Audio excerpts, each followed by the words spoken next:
welcome. Oh, yeah, shoot. I forgot to do the blue sky thing. Hi, everyone. Hello, everyone. Children and of all ages. Hopefully there are no children watching this. Hopefully there are mostly just, essentially, just mature adults. I'm Warren. It's Monday. That means it's time to stream. My hat is complete junk tonight. I'm so, this is sloppy. This is a sloppy shop right now. Very, very sloppy bullshit that's happening right now on the MrWarrenHayes show because I'm on vacation. I'm on Christmas vacation. Started today. Officially, like my shoot job today. I wrapped everything up. Got my out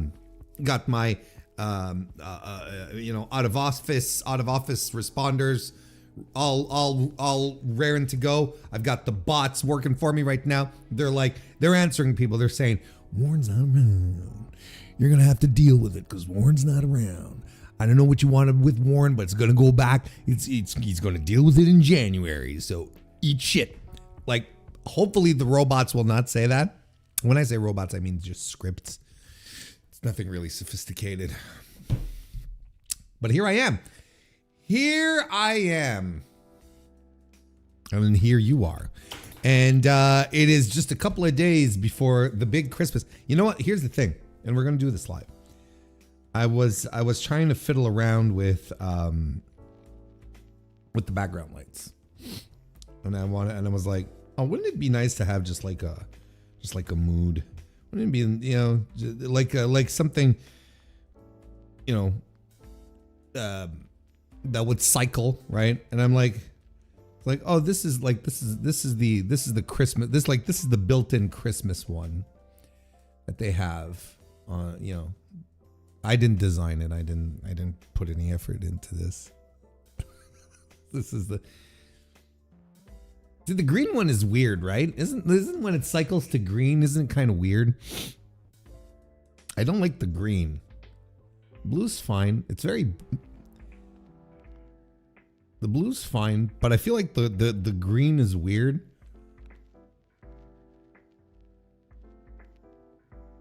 And then the red is like very I don't know. I don't know if I like it. I'm not into this one. The green is weird. I don't like it. The green is very weird. It gives feels like we're in a hospital. I don't like it.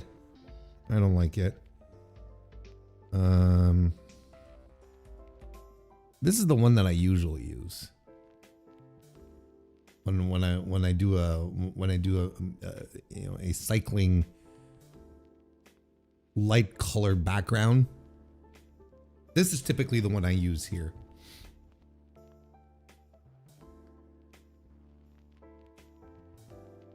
And I'm not sure about that one either, quite frankly. I was kind of thinking, something, festive. This one is called Rainbow. I've never used this one. I've never tried it out, I don't think.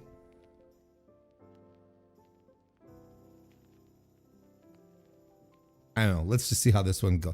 We'll try this one here, and if I get really annoyed with it, well, we'll just pull the plug on it. We'll just do something else. I hope everyone had a lovely weekend. Hope you all got all ready and set and you're all raring to go for the big holiday coming up. I'm excited.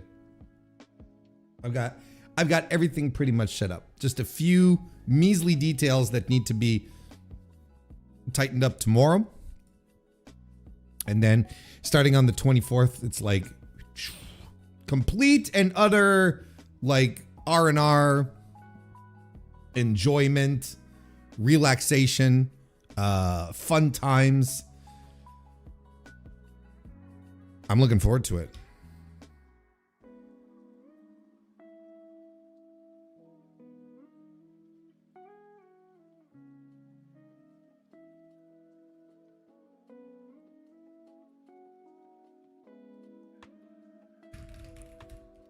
There we go. Got the little blue sky post out there. So there you go. I'm ready. I'm super duper ready. And I had a lovely weekend. No, I don't want to lie. I shouldn't lie. It wasn't a lovely weekend. It was a busy weekend, getting everything in its place. It was quite busy. Here's what happened ultimately. This is the issue. I'm the issue. I'm the problem. Do you want to believe that? I can barely believe it myself.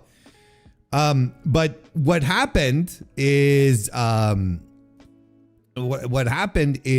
this past Friday was my day jobs, my shoot jobs work was the Christmas party.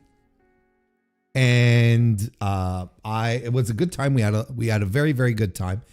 And I stayed up till about I finally went to bed at around 3:30 a.m. I'd wager. And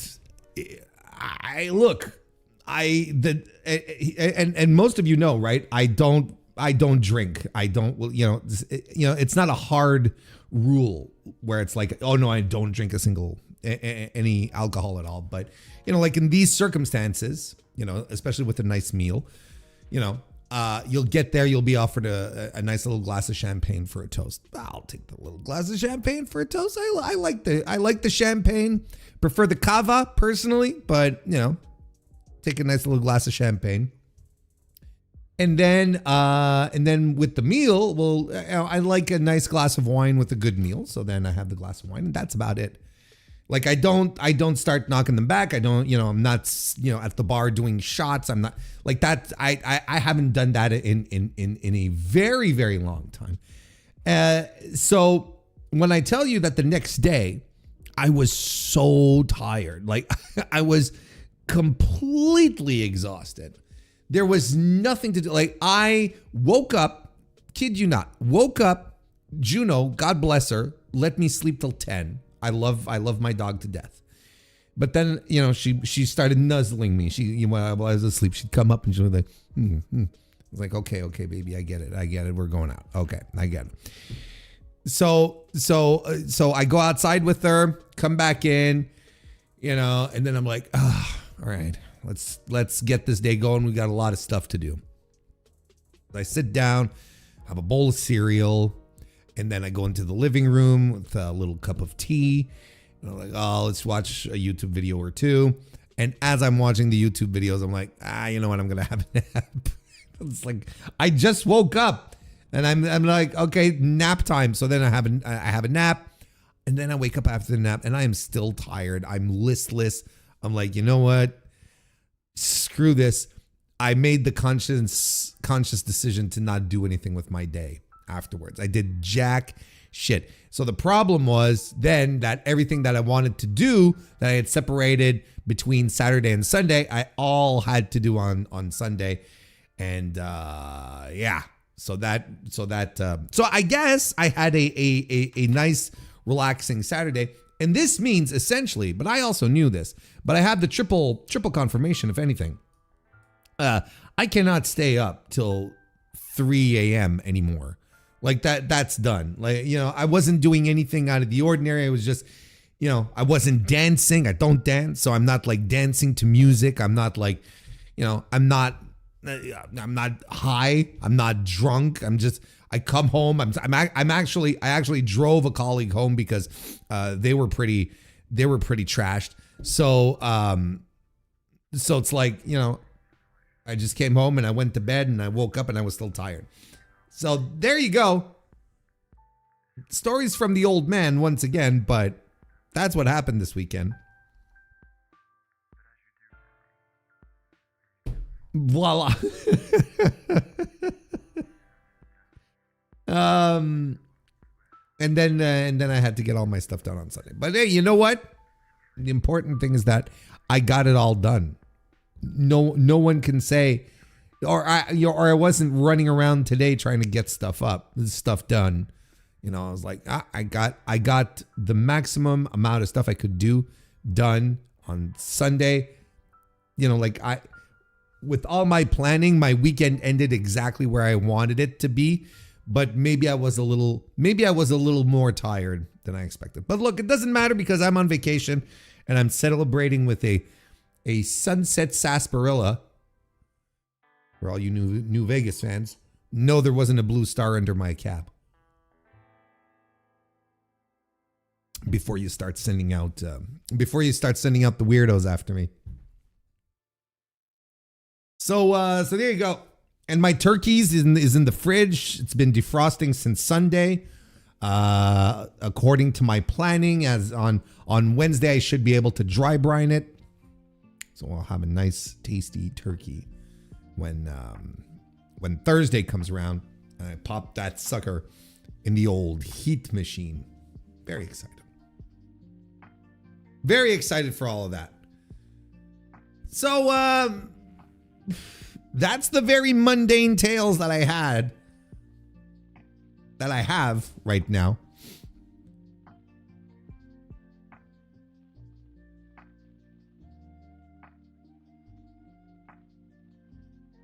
All very, very mundane.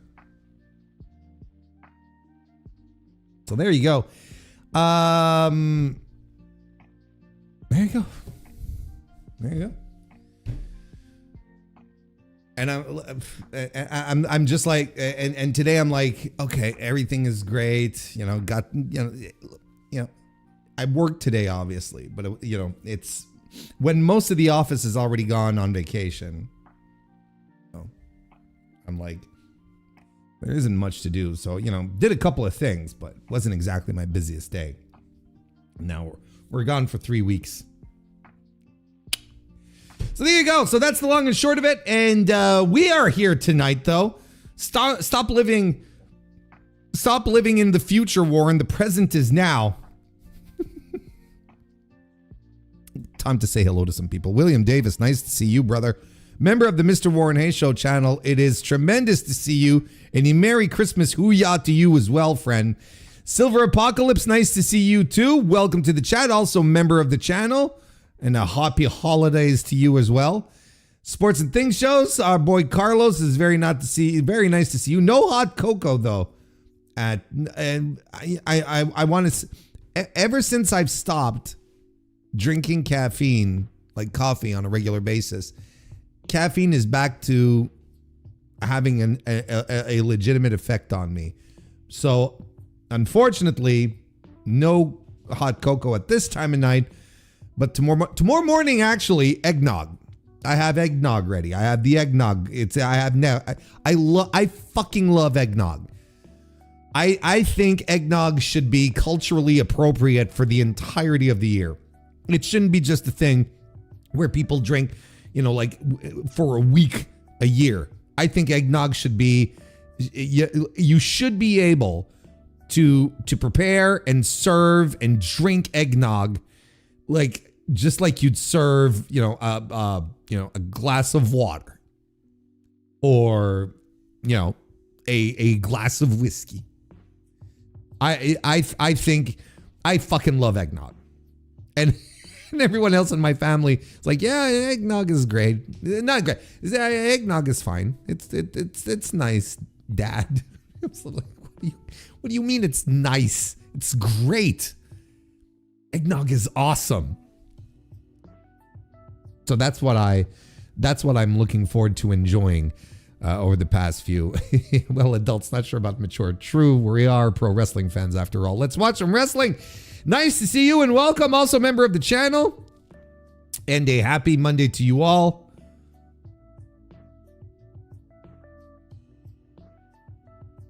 Are there elves in Canada, says DGMC. Hello and welcome, DGMC, member of the channel. Here's what I guess. There probably is. Yeah, but that's pretty much what Juno did say. Wake your punk ass up. Yeah. But she says it very, very delicately. She's very sweet, but the intent is there. Jay Luthi, nice to see you and welcome. You got prime rib. That's awesome. That sounds tremendous too. Oh, I love myself a good cut of steak. Holy shit. I had some great one recently. I was taken to, one of these high-end steakhouses, not Outback. One of these really, really high-end steakhouses, and it's not that long ago. I went twice for 2 separate occasions.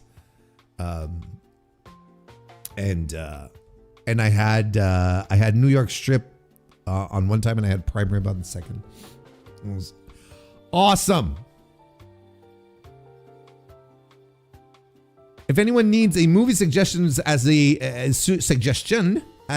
Christmas alternative, Wake Up Dead Man kicks all kinds of ass. It really does.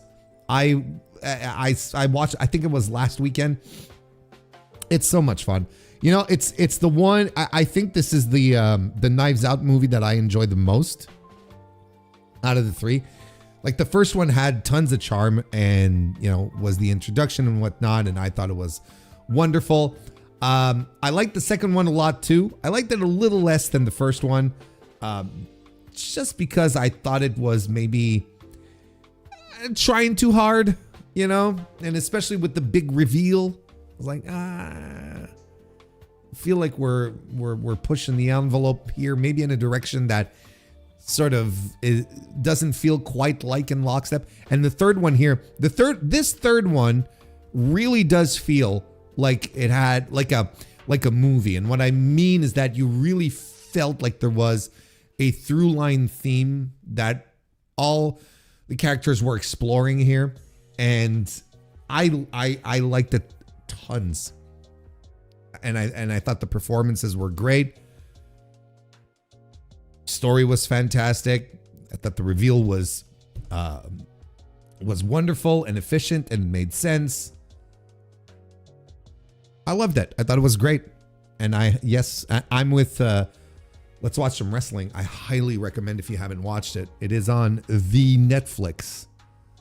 Netflix, the streaming service you have right now because you're all watching WWE. That's why you signed up to Netflix. That was to watch WWE.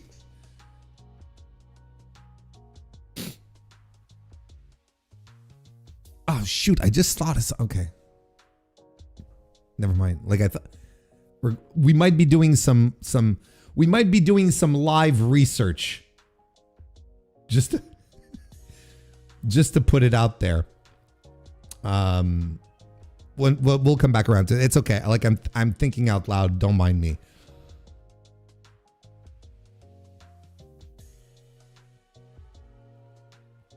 I genuinely did not know today was Monday until I clicked on this stream. It only takes me 36 hours to lose all sense of time while on break. That's honestly, that's a tremendous sign. That's very, very good stuff. I like eggnog. Many people don't. Being diabetic, can't drink much of it. No, that's a shame, of course. But it's like anything. You shouldn't overindulge too much. You shouldn't like go too hard on anything. Eggnog is coffee is legit the only time I ever put anything in there. Yum. DJ Convoy, nice to see you and welcome. Welcome to the chat. Also member of the channel. On top of that, if you have an immersion blender, you can make eggnog by the glass. In other words, a single serving like in seconds. Even if you need it cooked, it's really easy to make. Yeah, see, I agree. And I see that and I never thought of that. And now it makes perfect sense. I'm like, sure. You could just make it like live. What a great gimmick. That's a really good gimmick.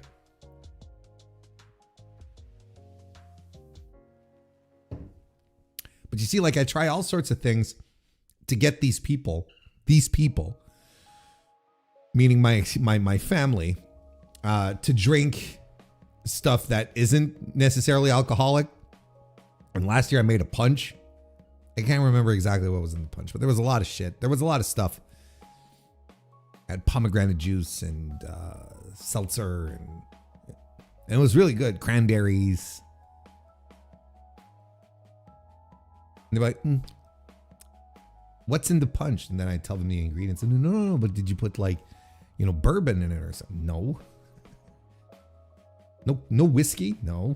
Oh, and they're like turned off. And I made a whole batch of it too. So that sucks. My kids don't drink, though. Neither of them. Which is a good thing, I'd say. So they enjoyed my punch.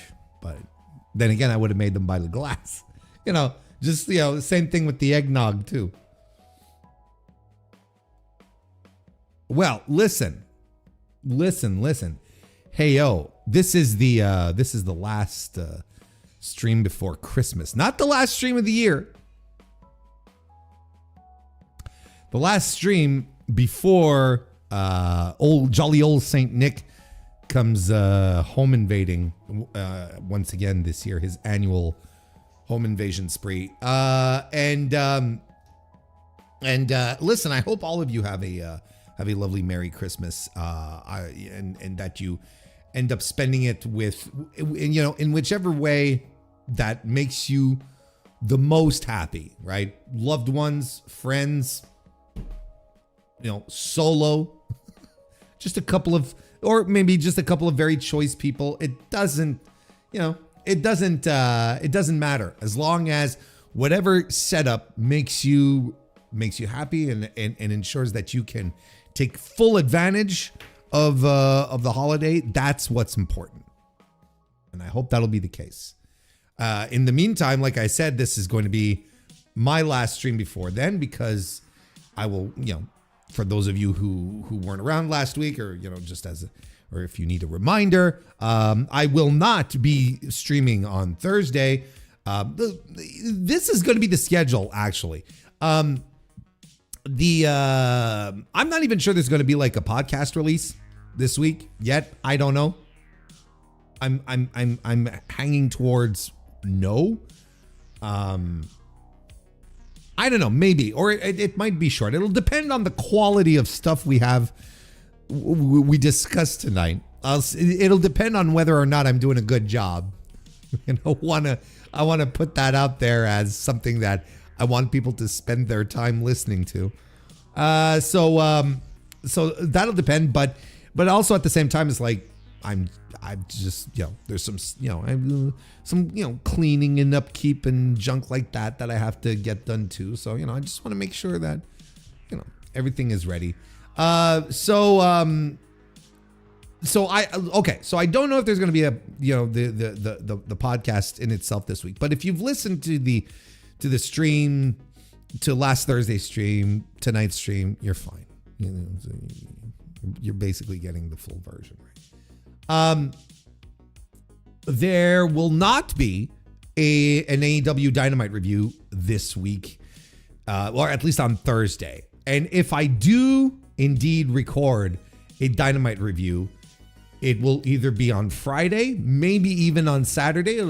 It'll depend when I get the opportunity to just, circle around and sit down to record it. That's essentially that's the conceit of it. That's essentially what it is.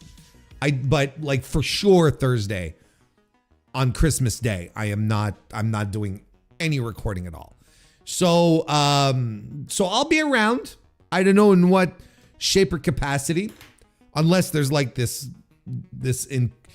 barring something, absolutely ridiculously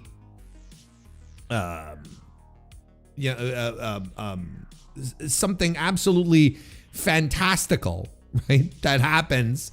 No, I'm not going to be. I'm not. I'm not recording anything. There you go.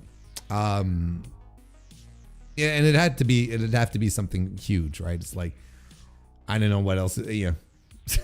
I don't even know what would be big enough for me to say, hey, I'm going to take time out of my Christmas day and my turkey cooking to come and record and edit and post an AEW Dynamite review on Thursday. Like, I don't even know what could be that big. But, we'll get back into the saddle of things. Of course, the next couple of weeks will be a little up and down, a little touch and go. In the meantime, though, you can fully expect a review of of the Stardom Dream Queendom show, where Saya Kamatani will be facing Saoriano in the main event. That's absolutely something that I will be reviewing.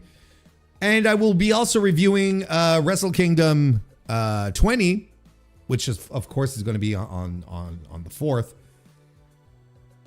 AEW buying New Japan means okay, sure. That's a live stream right there. That's a live stream right there. So that's it. So we'll get around to we'll get around to bringing things back to normal, I guess. Very, very soon. Once the holidays are out of the way, everything will be back to normal. And there'll be reviews in the meantime. And the reviews will be available to members of the MrWarrenHayes channel. MrWarrenHayes show channel. Why am I stumbling over this? The MrWarrenHayes show channel. Members of it. maybe it is time for a little break. Maybe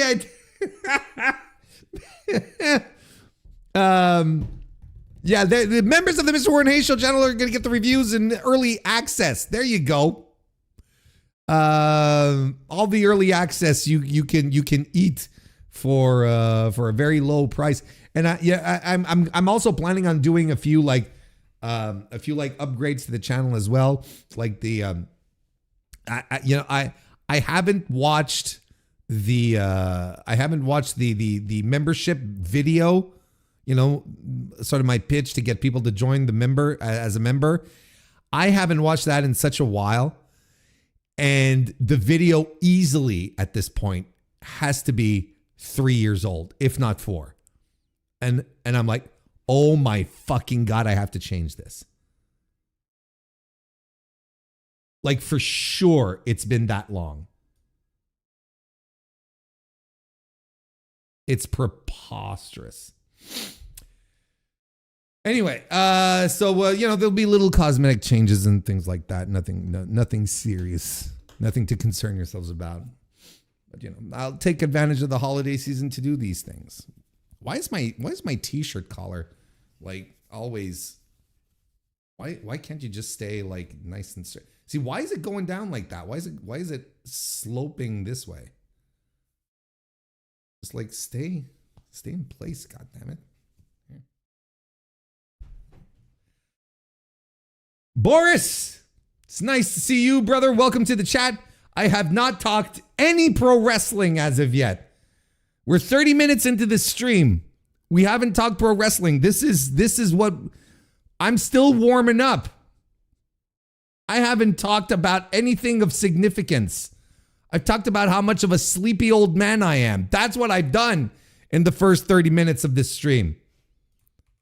So in order to wake us up, well, we're going to get some holiday cheer here, courtesy of the man with the nunchucks. How you doing, everybody? I'm Jacques Moliere. Just let me tell you a little bit about myself. I'm a nunchuck master, and I represent NWA, Mountain State Wrestling. Booyah!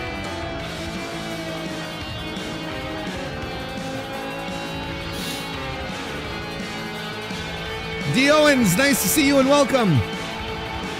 Patrick, nice to see you as well. Both of you just happen to be members of the MrWarrenHayes Show channel. Oh, yeah.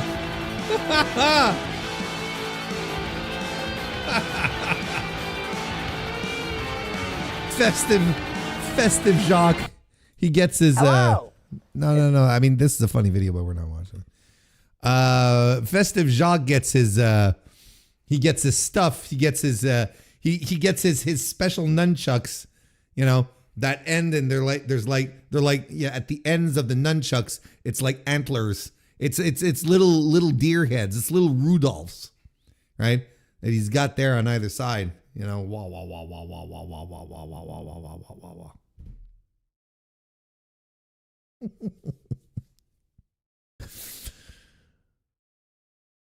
No. Before I became a member, the Mr. Warren Hayes Show channel was a sideshow.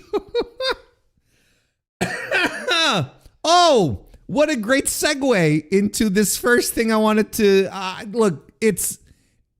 There's nothing really to add. Okay, there's nothing that you can add in this situation here. Okay, let's essablish the context real quickly in case people don't know what we're talking about. This weekend, NXT Mexico, AAA had an event. What was it? I don't even remember the title. I don't even know. I don't remember what it was. Ray. I don't know. It was something. El Noche de la Lucha Libre. I don't know what it was. Okay. I don't remember. This is how much I pay attention to NXT Mexico, and they aired this video here. Now, obviously, I'm not going to play it all. Because WWE has been a fucking bitch with the copyright claims. They have been vicious bastards. Let me tell you. Like, I don't complain about it much, but remember last stream? And I even said it's like, oh, I'll try not to play too much because they're gonna come after me. And I was playing bits of Thea Hale pinning Mercedes. Mariah May.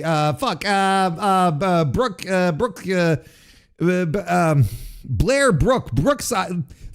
What's her name? Blake Monroe.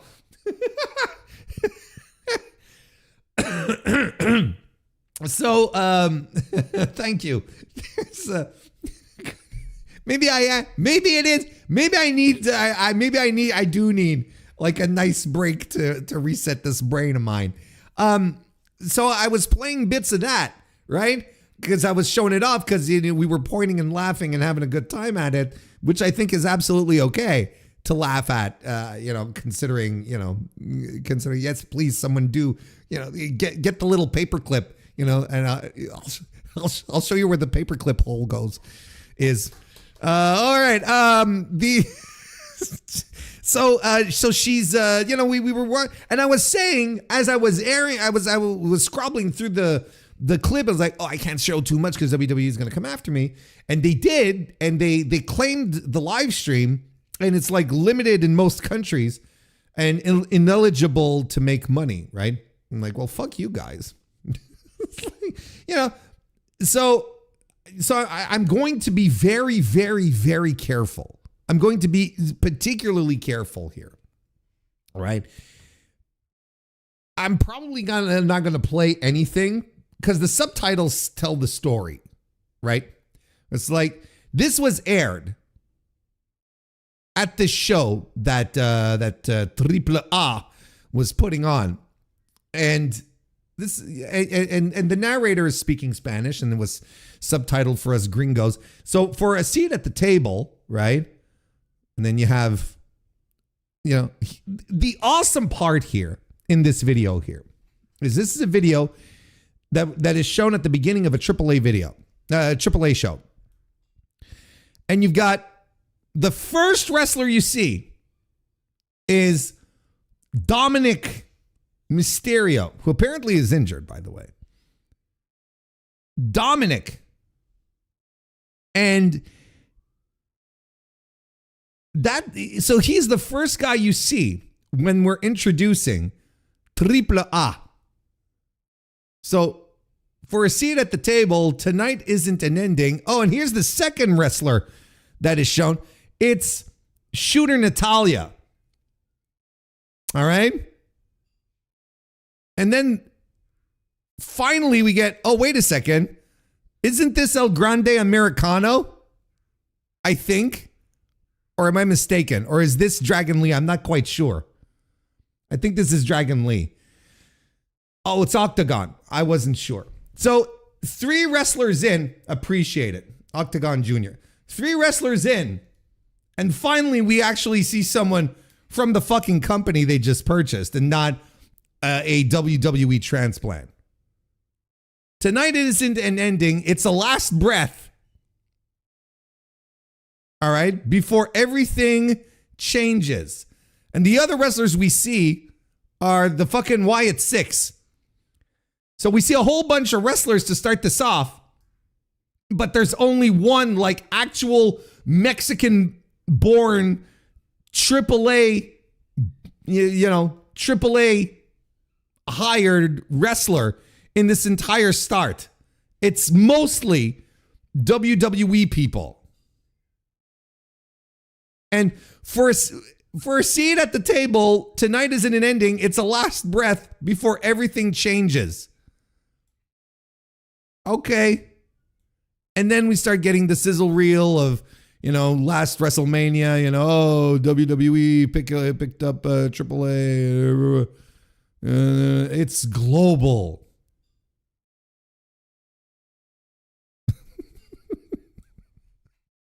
It's global. This, for those of you out there who have ever watched Tim and Eric, this is the most Tim and Eric frame ever, right? The planet, the effect on it, the sparkling, bubbles, bokeh effect up there. And then the top, it's global. Anyway. And then basically they say, 33 years ago, Antonio Pena, built his dream and now his family hands it to the future. So basically, essentially saying, Antonio Pena's family sold out. That's essentially it. 2025 ends here, 2026 been here. And from this moment forward, Lucha Libre is no longer a sideshow.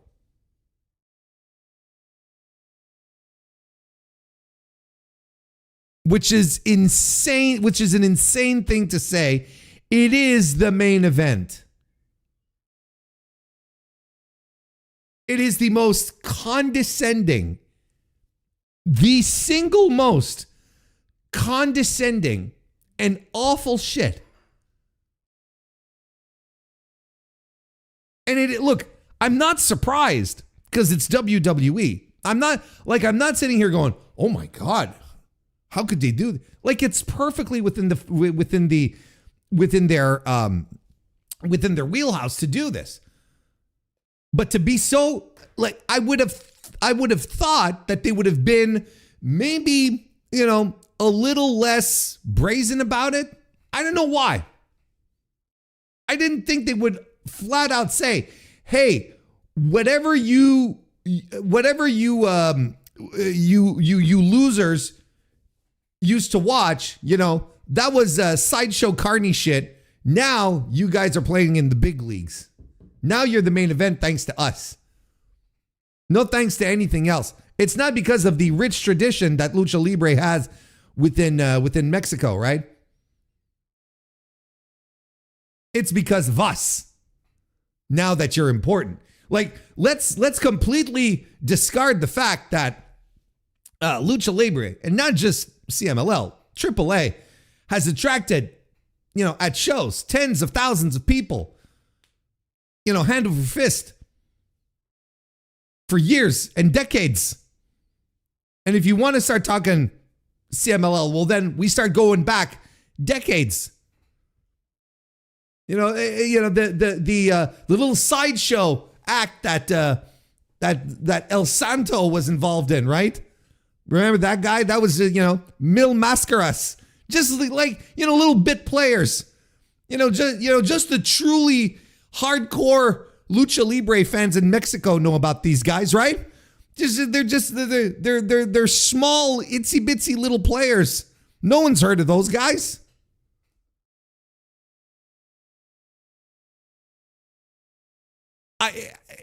Again, it's not a question that I'm surprised that they did it. I'm a little surprised that of the language that they're using, because I can't imagine being a Lucha Libre fan and reading this and going, oh yeah, you are correct. You know, our American colonists, you are 100% correct. We, you know, whatever we were into, packing arenas and football, soccer stadiums, you know, whatever we were doing, yeah, it was small potatoes. Thank you for coming in to save us. I guess like the main reason I want to talk about, I'm bringing this up and I want to mention it and sort of talk about this is for two reasons, right?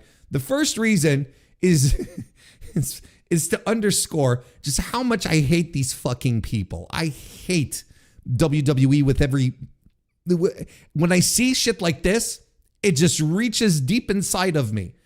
And longtime listeners will know about the amount of times I have spoken on the problem that exists with WWE being the sole curator of the history of professional wrestling because of all the territory tapes that they bought up, buying up WCW, buying up ECW and hanging on to the tapes. That is a significant problem because they can and will manipulate the history to suit their needs. And we have all heard, the fraud Paul Levesque years ago talking about how WWE took wrestling out of the smoky bingo halls and made it into the event that it is today, right? We've heard all of that shit, and it still grinds my gears when I think about it. And this kind of shit makes me legitimately upset. And it's not because I've suddenly become this deep lucha guy. I've turned into a Rob Viper. I've turned into a Cubs fan, or whatnot. It's not even that. It's more. This touches into to my overarching theme of the history of professional wrestling is not better off in the hands of WWE because they will say whatever the fuck they want to fit whatever agenda they're pushing or whatever they're marketing, essentially. Because they don't give a shit. They'll make up whatever garbage they want. They will exclude entire parts of their history because it's convenient for them or because the truth is inconvenient.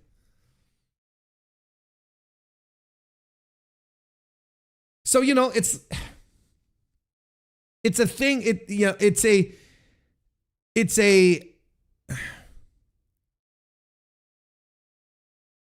It's a problem that I think that is more and more coming into fruition now that WWE has truly become just a money-making machine, just something that exists to churn out cash without any consideration as to what they're doing or what kind of impact they're having or whatnot.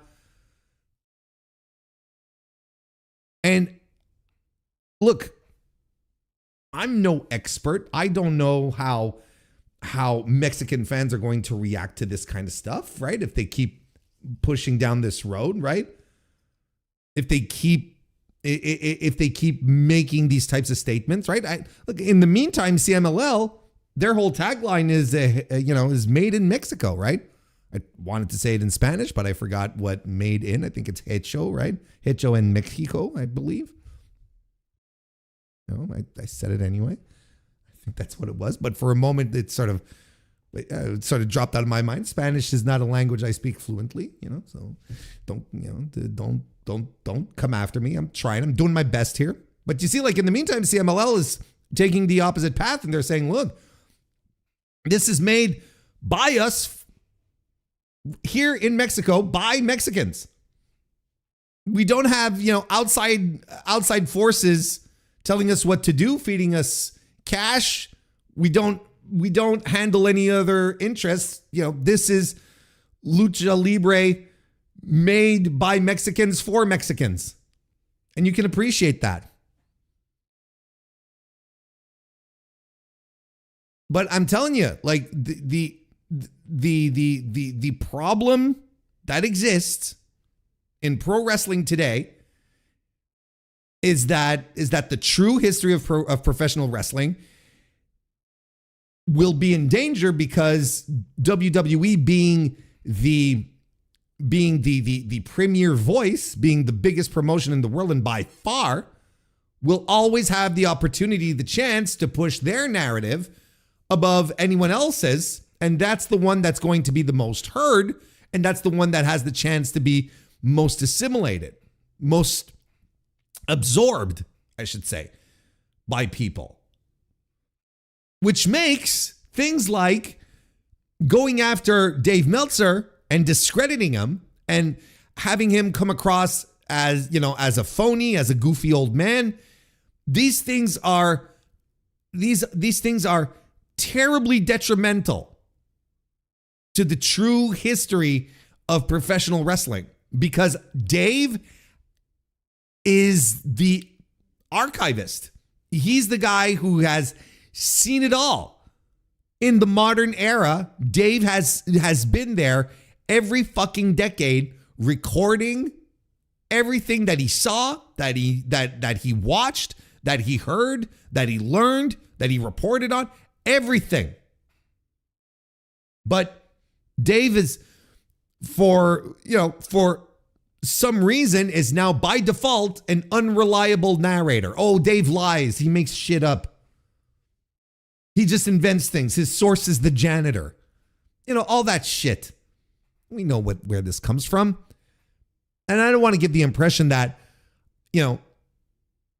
again, this is stuff that I said before. I don't want to give the impression that, I think that Dave is an infallible giant. He is. There are multiple things that you can criticize Dave Meltzer on, and that is absolutely okay. But everything becomes smushed together. Like, his entire credibility has been challenged from top to bottom. So when you want to pull out an observer to some of the younger fans, you want to pull out an observer to talk about what happened, in WCW in 1991. They're like, yeah, but that's Dave Meltzer. Yeah, but that's like, yes, that's the whole point. We chuckle that, when Dave dies, when Dave dies, the aggregators are going to have a hell of a time. They won't be able to pay the bills anymore. They're going to all go under. But it's more than taking the piss out of the aggregators. It's like the real history of professional wrestling is concentrated with him, and his perception is unreliable and and should be second guessed. And again, it's always, I want to make clear that it's always okay and important to be able to, employ critical thinking upon hearing any type of news, any type of reporting, right? Not just Dave, anything at all. But then there's also a moment where it's like, oh, well, when you look at the strength of the reporting, then you're like, well, this all seems really solid. And yet people are going to turn around and they're going to go nuts and they're going to be like, and they won't give like a dope like WrestleVotes any benefit of the doubt. Well, it's WrestleVotes. He's not a goof like Dave. So, when WrestleVotes reports that there's going to be crossover between Stranger Things and WWE, then people go like, ooh, go WrestleVotes. When in fact, not only is it junk, but then it becomes unreliable because when that was reported a couple of days ago, and then it was deleted. So I'm like, oh, so okay, reported and then deleted. That's pretty all right then. Good job, everyone.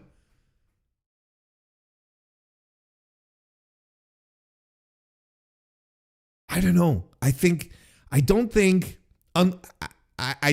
people realize how much of a mess wrestling media is. Like I think people think they think. I think people think they know how much of a mess it is, but they really don't. Anyway, I guess that's the soapbox here for the night that came off of this fucking video. I hate these people so much. I hate WWE when they do this kind of shit. Absolutely hate them. I have nothing but contempt and anger in my heart when I see this kind of shit. And then, you're getting more, that's the response then. It's like, cry more, loser. Somehow this becomes a tribal thing. It becomes a me against you type of situation. Somehow, this is what it turns into. But I'm just like, no, look. It goes beyond any tribalism. I for good or ill, everything needs to be protected. Even WWE stuff, even modern day AAA stuff, everything. Anyway.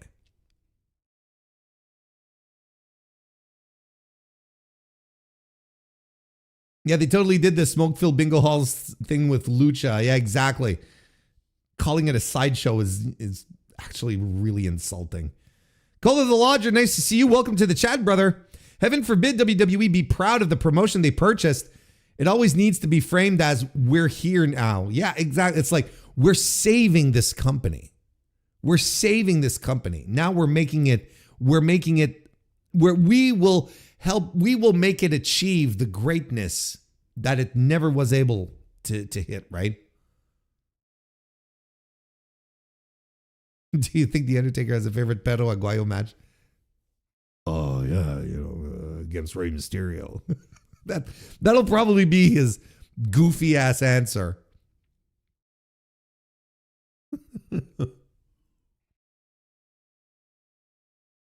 Anyway, that's all that's all I'm going to talk about on that front. But talking about things I hate, just before, I don't know. I'm just finishing this one off here. We're before we head to the holidays, just gonna head this one off. I'm getting a lot of aggravation out because there's a lot of things that aggravate me. Kelly, my pal Kelly from Voices of Wrestling posted this on Blue Sky earlier today in regards to this news here. Where Triple H posted a video.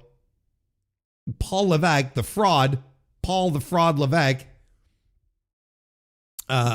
posted a video of himself. The White House posted a video of Paul telling people how to stay healthy and active during the holidays. And Kelly, God bless Kelly. Kelly is great. He said, he was much more succinct in the way he tore this man down. This bald bitch ravaged his heart with steroids and is telling people how to stay healthy. And that is a tremendous line. And I thought there was a link. There's no link to the article on Fightful. I wanted to give you a read here. There's none of that.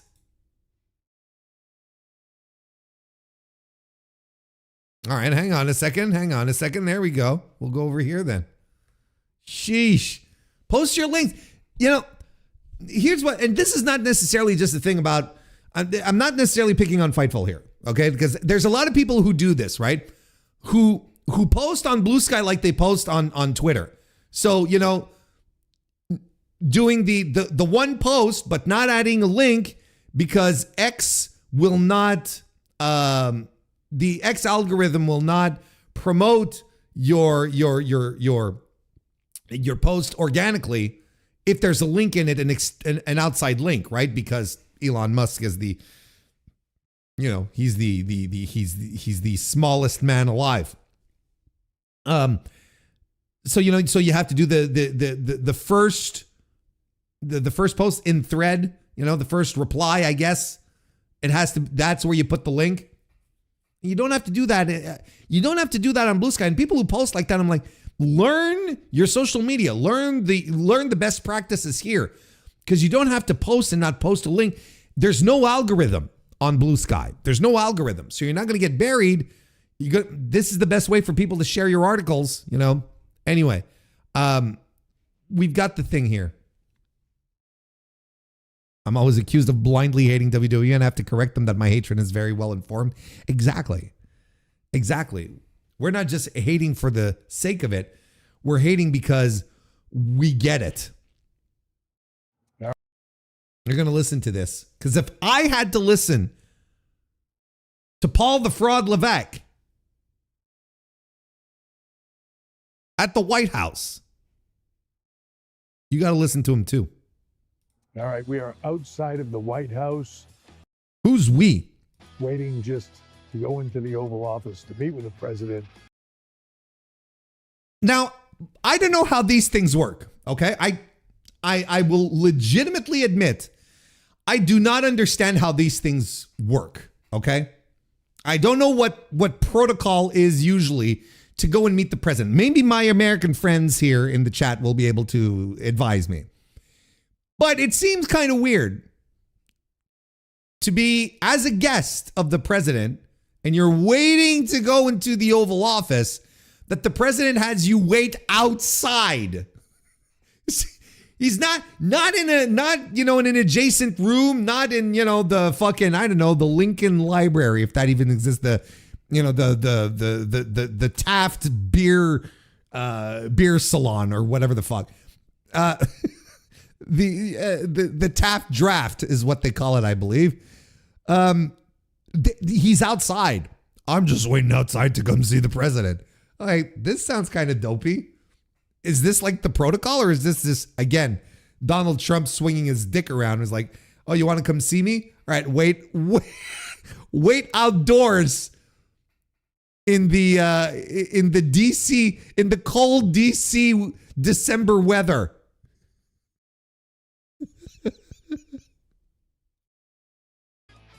People asking, what do you do during the holidays to stay in shape?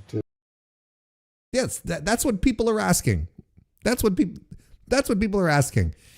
It's an incredible segue. I don't know if you notice how extremely not clunky it was, right? We're just going to back up and get a little bit and let this I'm not afraid that WWE is going to come after me because this is not a WWE video.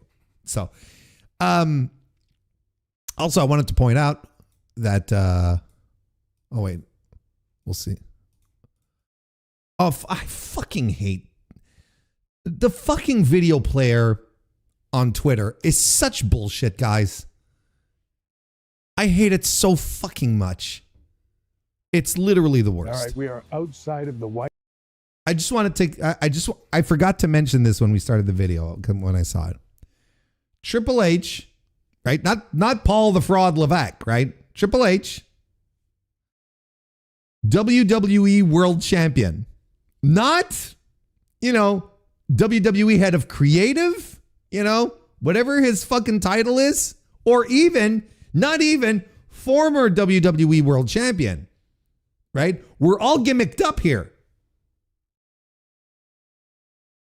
I guess this is what he deserves. White House. But again, like I was saying, listen how not clunky he segues into the questions, right? This great orator, right? This man with the gift of gab that is Paul Levesque.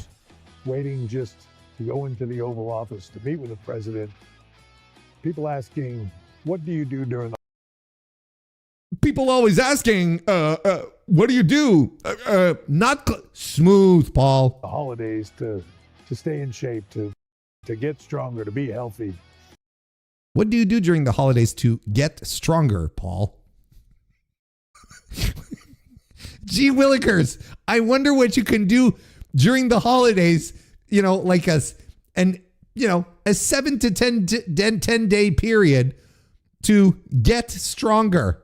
The thing is, I think if you're just trying to figure that out, enjoy your holidays.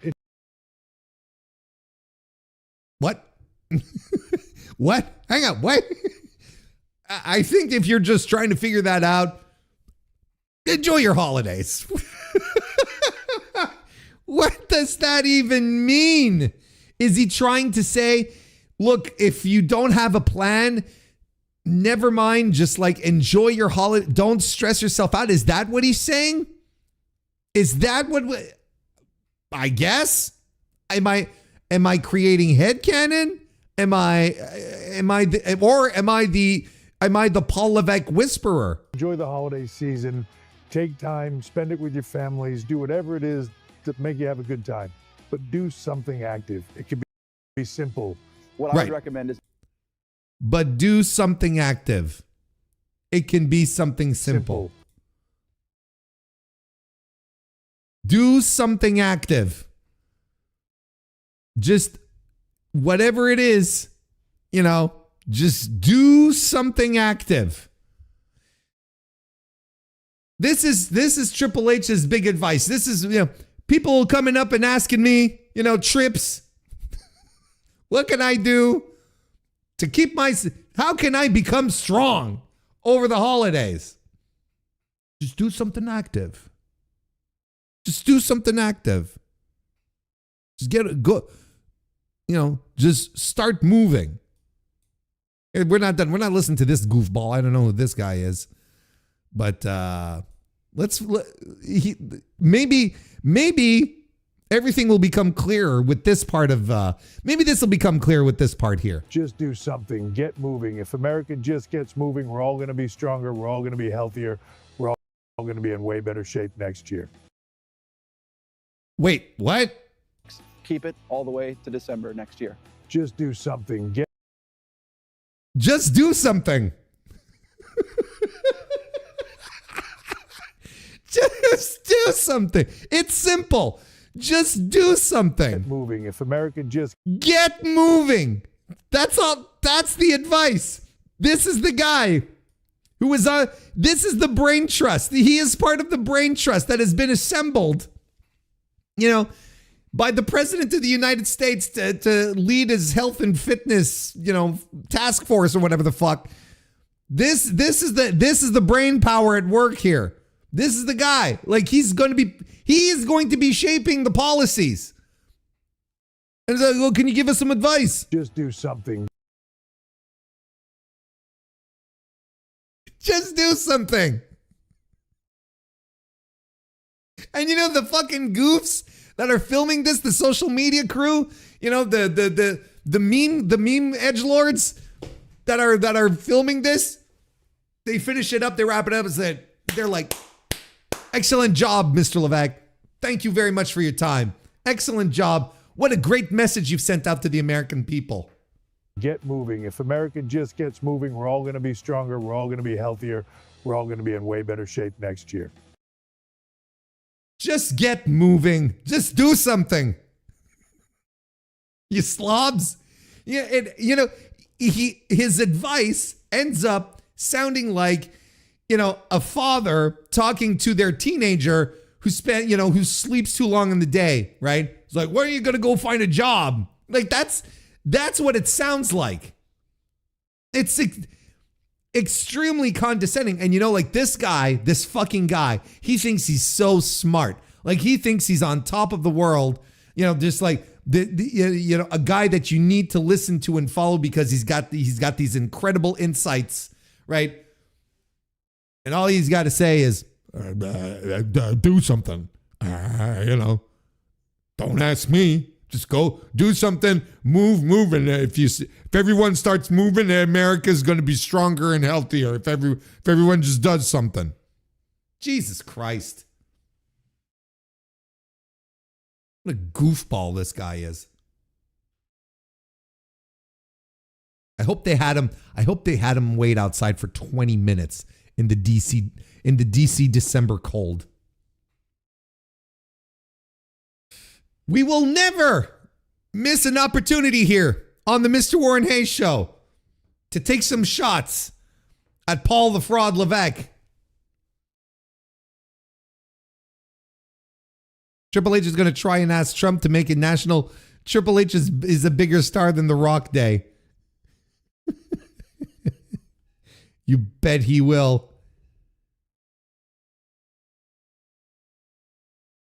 I feel like the SNL pump clap you up guys gives more useful advice. Hans and Franz. That's who you're thinking of. Who was it? It was Steve Martin and who was the other guy? It wasn't Chevy Chase. Wait, who was it? It was Steve Martin and fuck, I'm drawing a blank. Was it Aykroyd? No. No, hang on a second.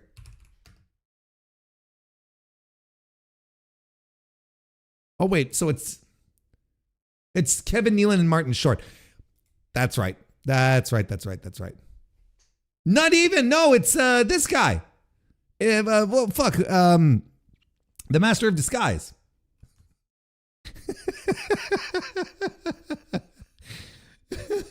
Dana Carvey, thank you. I thought, oh, you know what I got confused with? It was Steve Martin and a couple of wild and crazy guys. That's what I got confused. That's what confused me. Because it's the same energy, right? It's the same vibe. It's a couple of Eastern Bloc dudes talking about stuff, right?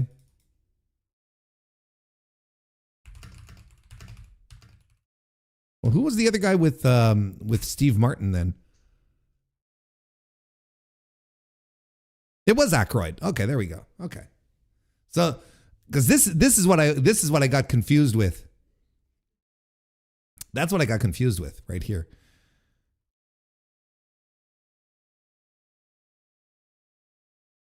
And the other guy was Aykroyd. Okay, well, there you go. And it was Carvey and Kevin Nealon. I was reminded recently about the Master of Disguise movie. Has anyone ever seen that? You shouldn't. I went and saw that at the movies. I saw that shit at the movie theater. I spent money, lots of money. God, it is a bad film. It is a legitimately very bad movie. And it completely exposes Dana Carvey as not being funny. Holy smokes. Anyway. God bless you for watching, Acola. God bless you. What do we got here? What are we doing? What's the plan here? Okay, so we got some stuff here. Hey, by the way, leave a like on the stream if you're watching this. If you're here right now, you are here right now because you're listening to my voice. So there was this report that popped up yesterday. No, today? I thought it was yesterday, early this morning anyway. That Andrade Cien Almas, El Idolo, was the turtle. Excuse me, what? The turtle scene was filmed on 9/11. I mean, that's just an omen. the fucking turtle scene was that opened up. It summoned the darkness over the world. I immediately blame that scene. Never mind who else was involved. Never mind the Saudi government. Let's blame Dana Carvey for that fucking scene. Anyway, Andrade El Idolo was revealed to be heading over to New Japan. Let's read this article here from the Figure 4 Online, The Observer. He appeared via video on Monday's Road to Tokyo Dome show at Korakuen Hall, revealing himself as the business backer of the United Empire. Andrade will also be one of the mystery members on the United Empire side of a 10-man tag at Wrestle Kingdom 20 against Finlay Kid, Maloney, Takahashi, and Takagi. My name is Andrade El Idolo. La Sombra is back in Japan. I have business all over the world. Sure you do, pal. But in Japan, I have a very good business with my friends. Right then. Andrade has not wrestled for New Japan since the promotion's Fantastica Mania tour with CMLL in January 2015. He previously held the IWGP Intercontinental Championship in the company, defeating Shinsuke Nakamura for the title at Arena Mexico in 2013 before losing it back to him at New Japan's Kizuna Road. Oh, that takes me back. That's a fun little show title, Kizuna Road, right? Doesn't that rule? It's not that's better than King of Pro Wrestling, quite frankly. Kizuna Road. Anyway, bring back Kizuna Road. Less than 2 months later. Andrade is believed to be under a 12-month no-compete clause with WWE stemming from his release from the company in September. He announced recently that WWE granted him permission to appear on a WWC show in Puerto Rico. And he also recently appeared at a House of Glory event earlier this month. So this is not about the Wrestle Kingdom card. This is about Andrade here. Fuck your mama. Nice to see you and welcome. It's nice to see you. Okay.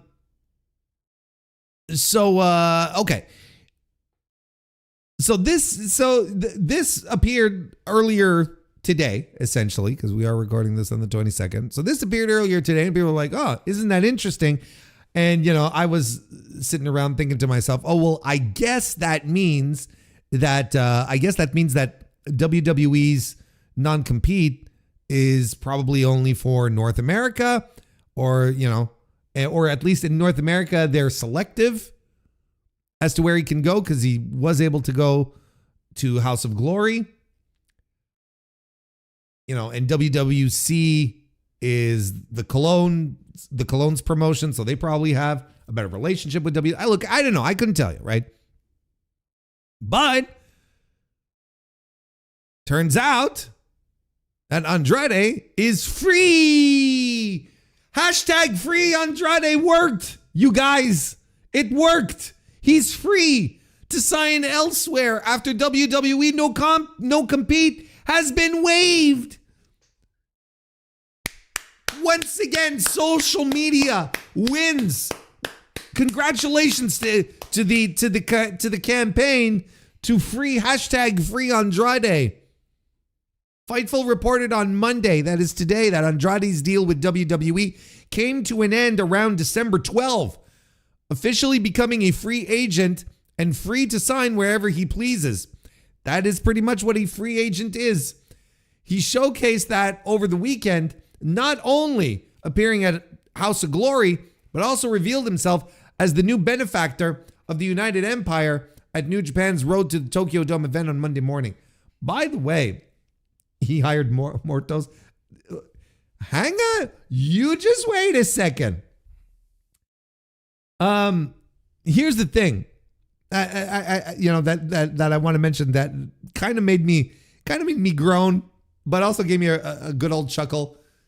He introduced himself as the financial backer, right? He introduced himself as the financial backer to the United Empire, right? This fucking guy, can't just be thrown in here, right? This is the continuation of his fucking AEW gimmick, right? With the Andrade Hardy home office, whatever the fuck it was. Remember that bullshit? He wants to come across as Scarface so fucking bad, right? That he just can't. He's not just a member. This is the thing. He can't just be added in as a guy no, he has to have this position, right? He's got to be the guy who's pumping cash into the United Empire. And when he said that, I was like, oh, of course he's the financial backer. Of course. He can't just come in and be a guy. He has to be the cornerstone of the group. I want everyone to know that if it wasn't for me, this group would be falling apart type of thing because no one would be getting paid.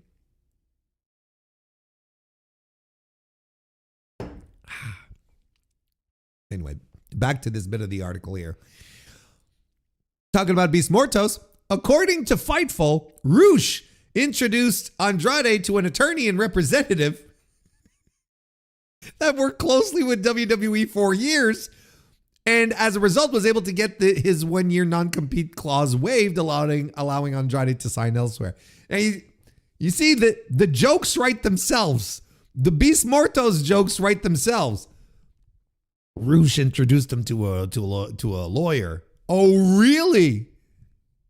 But it's a lawyer that has worked with WWE closely for years, so then the joke falls apart. But it's still funny. It's still funny, and it's still the appropriate joke to do. And as a result, he was able to get his 1-year non-compete clause waived. So there you go. Andrade's visa was also terminated when he was fired, but Fightful reports that he is back in the United States for now, and the situation is being handled. When Andrade was fired for cause in September, he quickly made his return to AEW, attacking Kenny Omega, and joining the Don Callis family. Once that angle took place, however, it was revealed the WWE had enacted the 1-year non-compete due to being fired for cause, preventing him from working elsewhere. And after being asked about Andrade during a media call on Monday, Tony Khan told fans to stay tuned to AEW for what is next. Like, what did he said something? There's a lot of respect on both sides. I think that's what he said. I think that's what Tony said. There's respect on both sides. I'm like, Tony, cut the crap. Like, you brought the guy in. You brought him in the minute he was free. You know, despite all of us telling you, don't bring him back, Tony. He's not worth it. You brought him back anyway. You never listened to us, Tony. You never fucking listen. And we told you. I told you. He's not worth it. And then this whole fucking shebang happens. You know, the whole non-compete bullshit. And I'm taking a victory lap, and I'm telling you, Tony, I told you he's not worth it. He comes with more baggage and problems than the juice you'll be able to squeeze out of this. Tony doesn't listen to us.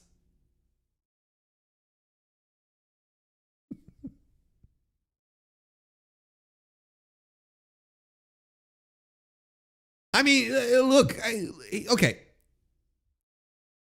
Let's be reasonable here, and then we can be unreasonable. We have to balance things out here. Mr. Antox, nice to see you. Welcome to the chat. But I think we got to be both, right? Let's be reasonable first. Good for Andrade to have gotten this settled, and to have gotten this settled earlier than what was originally planned.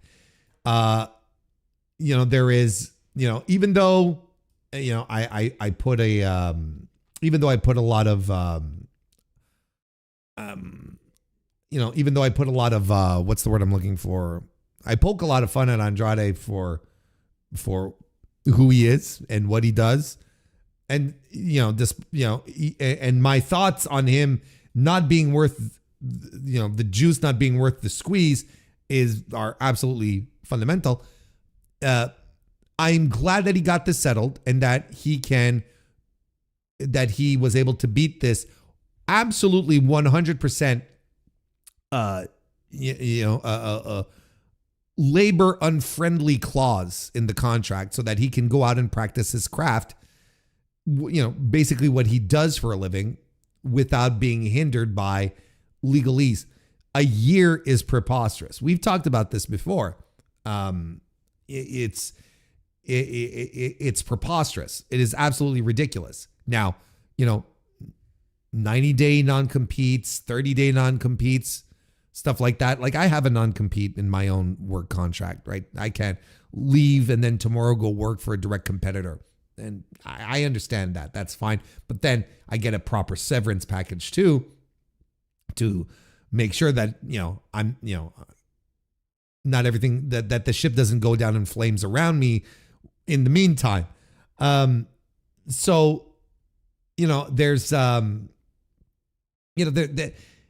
30 days, 90 days. I'm not a big fan of non-competes, but I understand why they exist. And I think it's a reasonable expectation. I think it's reasonable, especially if, like I said, there's proper compensation that follows. A year without any compensation on both, it's unjustifiable. That's just absolute bullshit. And what did we ascertain?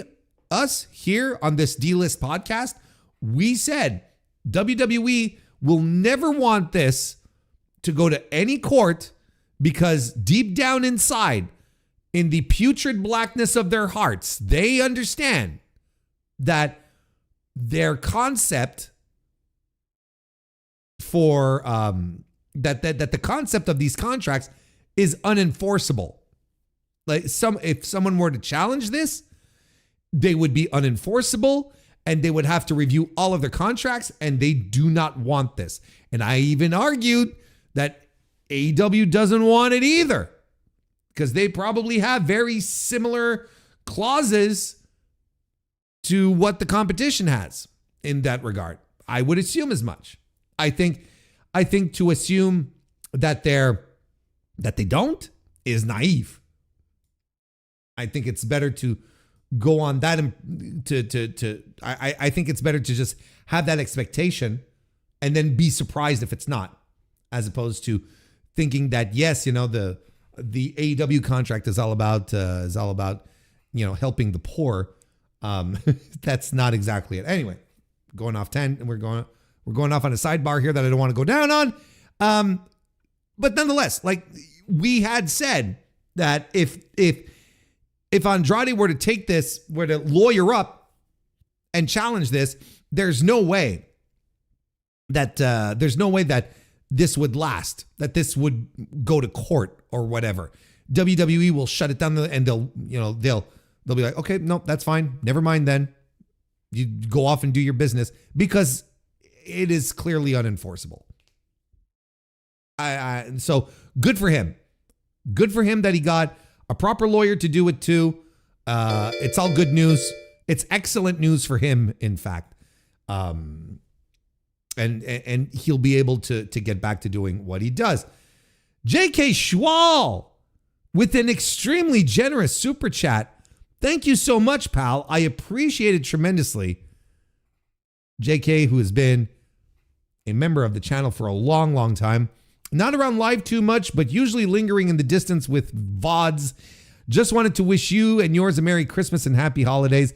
Appreciate all your work throughout the year. Thank you, man. I appreciate you tremendously, and for sticking around all this time as well. Just following me around on just about everything. I appreciate it, man. And the same to you. Have a Merry Christmas. Hope the doggy has a really good Christmas too. And all your loved ones. Thank you, man. Thank you so much. I'm gonna have to head back down to Milwaukee to go watch an AEW show so that we can shake hands again. So, all right. So, we are okay. So that's the reasonable aspect. That's the reasonable side of this discussion. Now, hey, by the way, AEW1, nice to see you and welcome to the chat. Oh, he just happens to be a member of the channel on top of that as well. Now, the thing here is that now, like, I think it's pretty obvious that Andrade is going to be showing back up in AEW, right? Do we have any questions about that? Do we think that he's suddenly going to become a New Japan exclusive? I don't think so, right? I don't think that's going to happen. He's gonna head on into AEW, right? And even before this all hit, when he showed up on that Dynamite, I couldn't believe that he was back, and I still can't.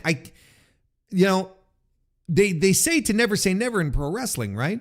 But this is a guy, and I don't know who needs to hear this again. This is a guy who was sad tweeting for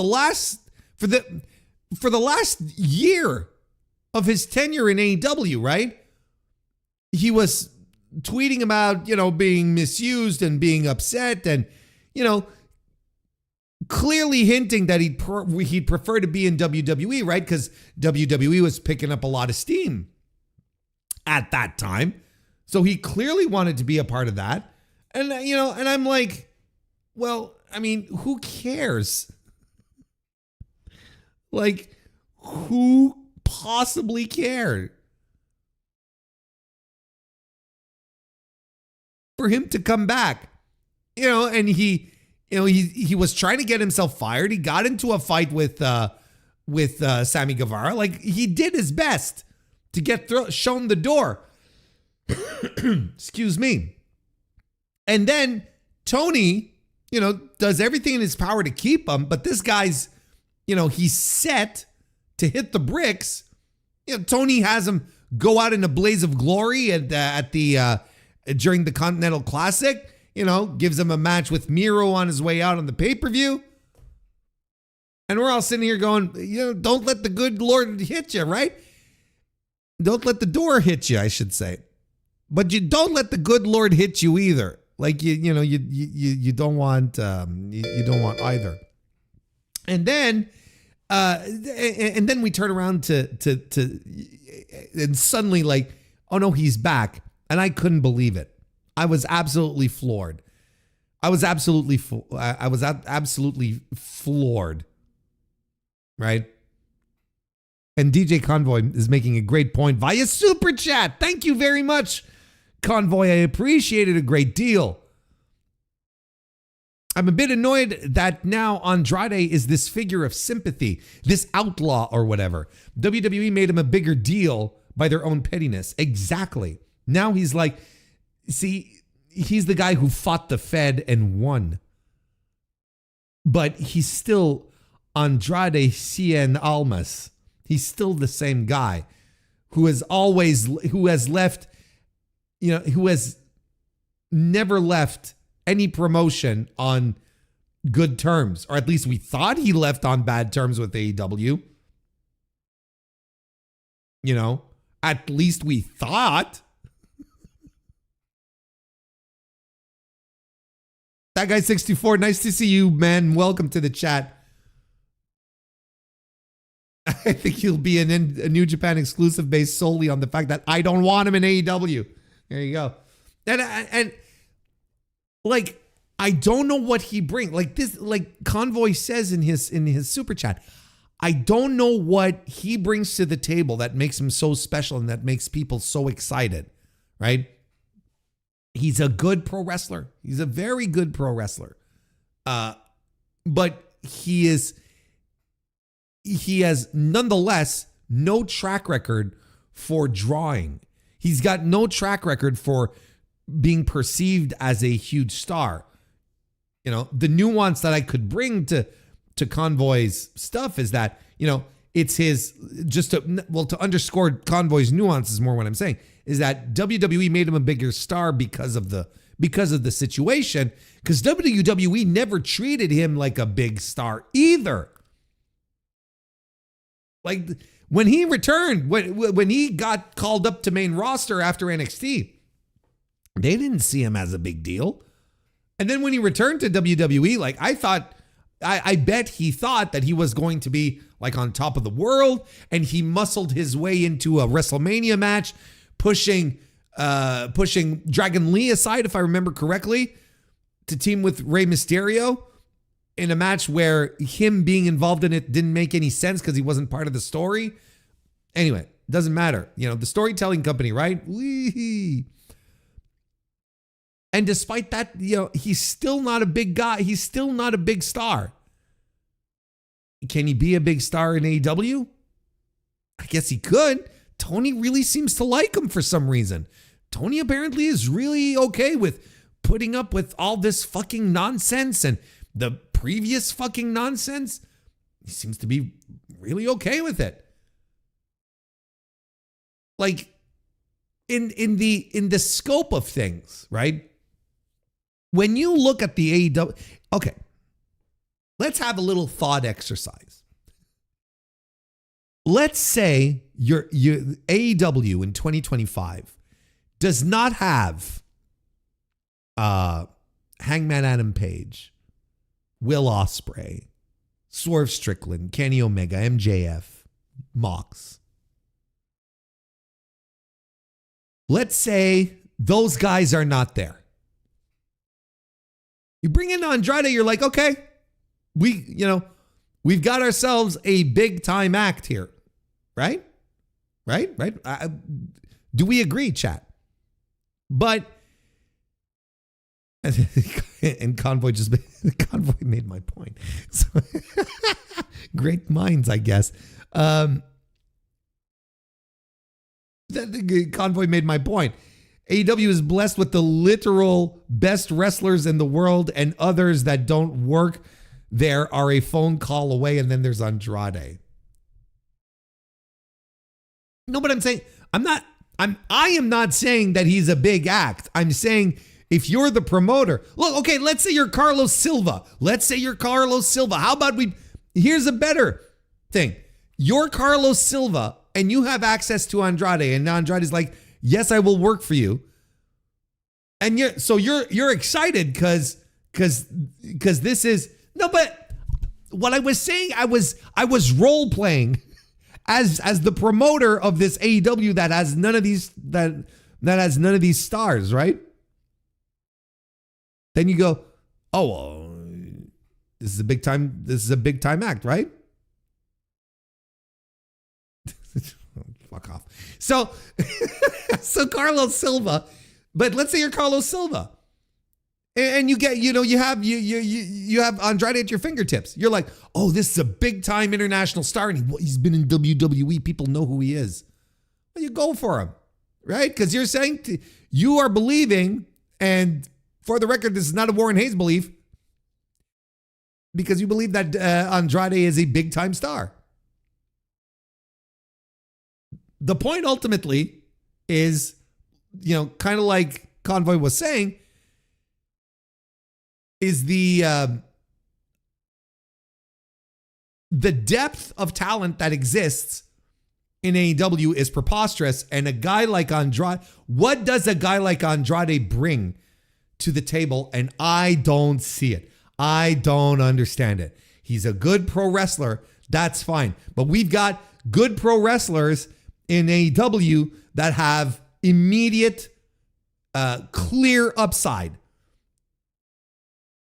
And wrestlers that are demonstrating their upside in real time, that demonstrated that in 2025, right? Guys like Bandito, guys like Speedball, guys like Kevin Knight, that might not be ready for the big time, but that are clearly showing that there's stuff there, right? I'm just saying. I still don't see. I don't understand. I understand. Let me paraphrase this. I understand the excitement around this because the tribalism that exists today between WWE and AEW pushes people to have these types of concerns or visions. Andrade fought for his spot. He fought to leave WWE. WWE wouldn't leave him go. They martyred him. So now, he's a hero to the people. But he's going to come in and he's going to try and do the Scarface gimmick again. That's what he's going to do. I'm a guy who dresses in these suits, and I've got the gold chains and the sunglasses, and all that's missing is, the only thing we'll never actually see, but we can highly allude to it, is the cocaine. That's what he wants to be Scarface. So, he's already doing it with New Japan, because New Japan doesn't give a shit. But AEW might give a little more of a shit, and then we'll see what happens again. Then we'll see when he tries to resurrect the the Andrade house organ. What was it called? The home office. The Andrade home office. What was it called? It doesn't matter really. Maybe he can get Jose the assistant his job back. It's nothing but good thing. Anyway, look. Good on him to have gotten all of this fucking shit settled legitimately. That's a big win. But I don't care. I'm not particularly excited to have him in AEW. It doesn't move me. It doesn't move me. And again, like this is the type of guy where I'm like he's going to come in, he's going to get some kind of push. So he's taking someone's spot. He's legitimately taking someone's spot. And look, he's not taking Wills, he's not taking Strickland's, he's not taking Page's, he's not taking Kenny's, he's not taking Mox's or MJF's. Now, who is on the come up right now in AEW that you really like and that you're okay if he comes in and takes their spot? Like I mentioned, I rattled off 3 guys earlier, right? Knight, Bailey, and Bandito.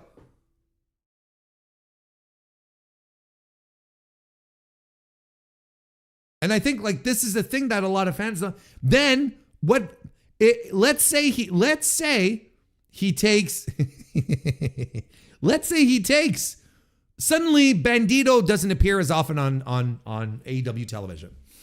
Let's just say Bandito doesn't show up as often on AEW television. What's going to happen? People are going to complain. Oh, Bandito's not on TV anymore. But they won't be able to do like 1 + 1 = 1 here. Where it's just going to be like, well, the reason why your favorite just got knocked off TV is because we had to make TV time for this guy. This barrel of issues who is going to piss people off again and is going to get into fights and et cetera, et cetera.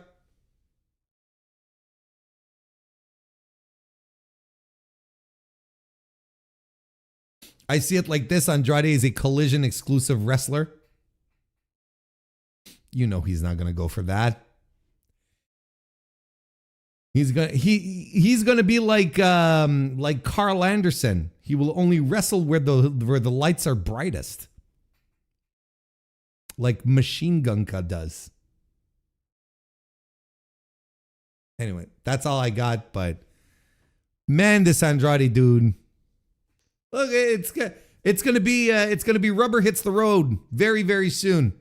Let's see. And okay, you want to finish this on a positive note? Should we finish this on a positive note? It's the holidays. It's the holidays. Let's finish this on a positive note. People can change.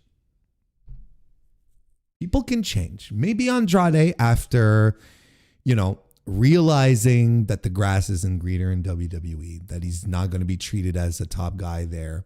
After a really hard year with a divorce, and all of that.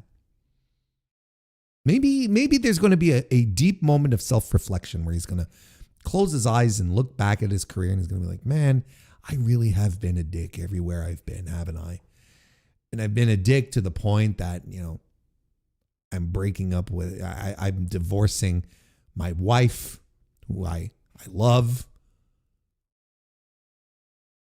I was part of a dynasty, a family dynasty in pro wrestling. That doesn't happen very often. It's all gone now. All because I was a dick. And maybe this level of self-reflection will make Andrade a better person. Maybe he'll learn humility. Find all the traits that made him, find all the traits that escaped him on previous occasions, whether it be in CMLL, whether it be in WWE and AEW, and now we truly get the best version of Andrade. Who knows? Look, it's the holidays. Okay. We should be able to extend, good tidings to everyone and hope that they're 2026 and they themselves are better people, that things will improve for them, except for Paul Levac. He can go fuck himself. Andrade's going to be visited by 3 spirits.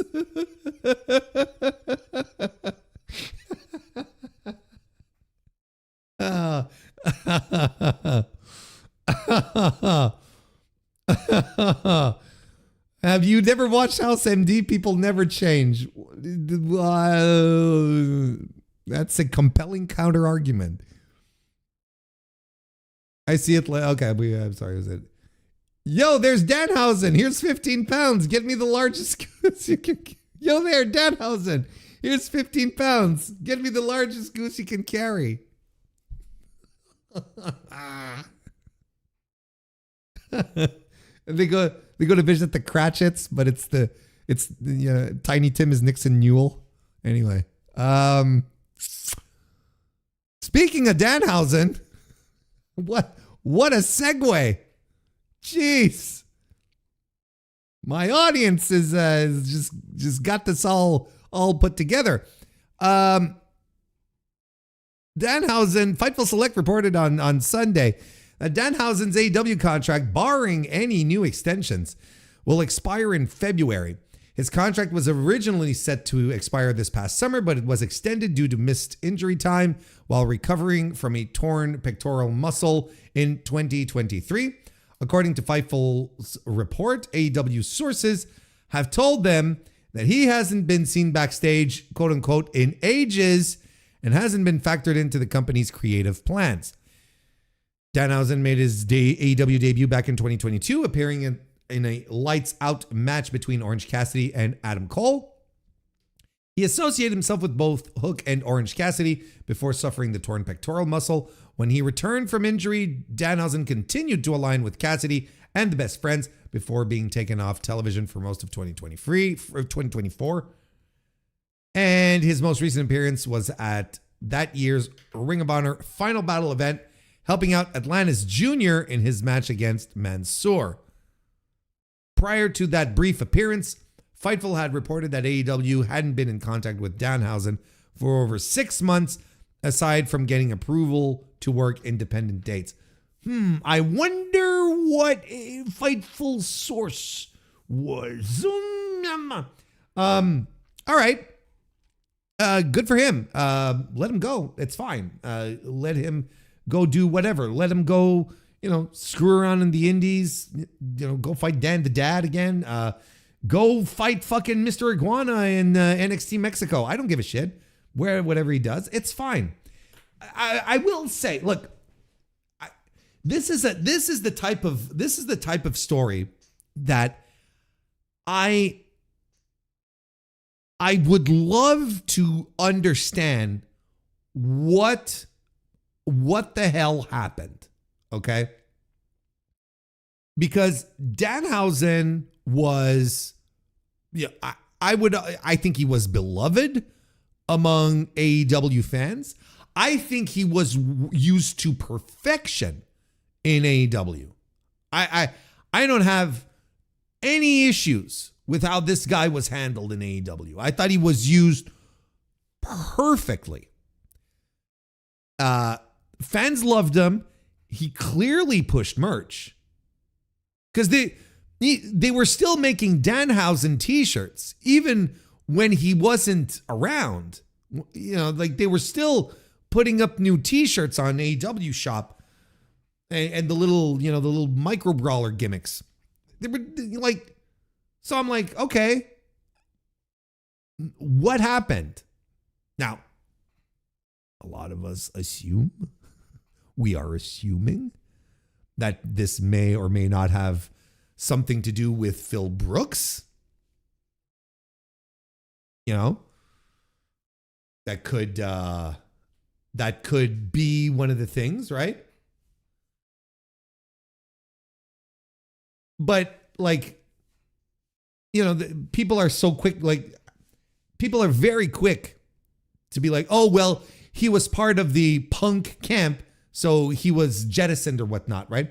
Dax was part of the Punk camp, and he's fine as he's Brody.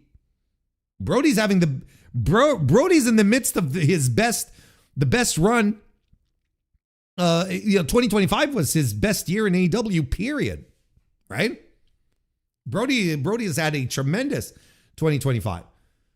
So I don't buy it unless, again, like what are the things that factored in here? Like, this is the stuff that we are never really going to know. But there's definitely something. There's something that happened.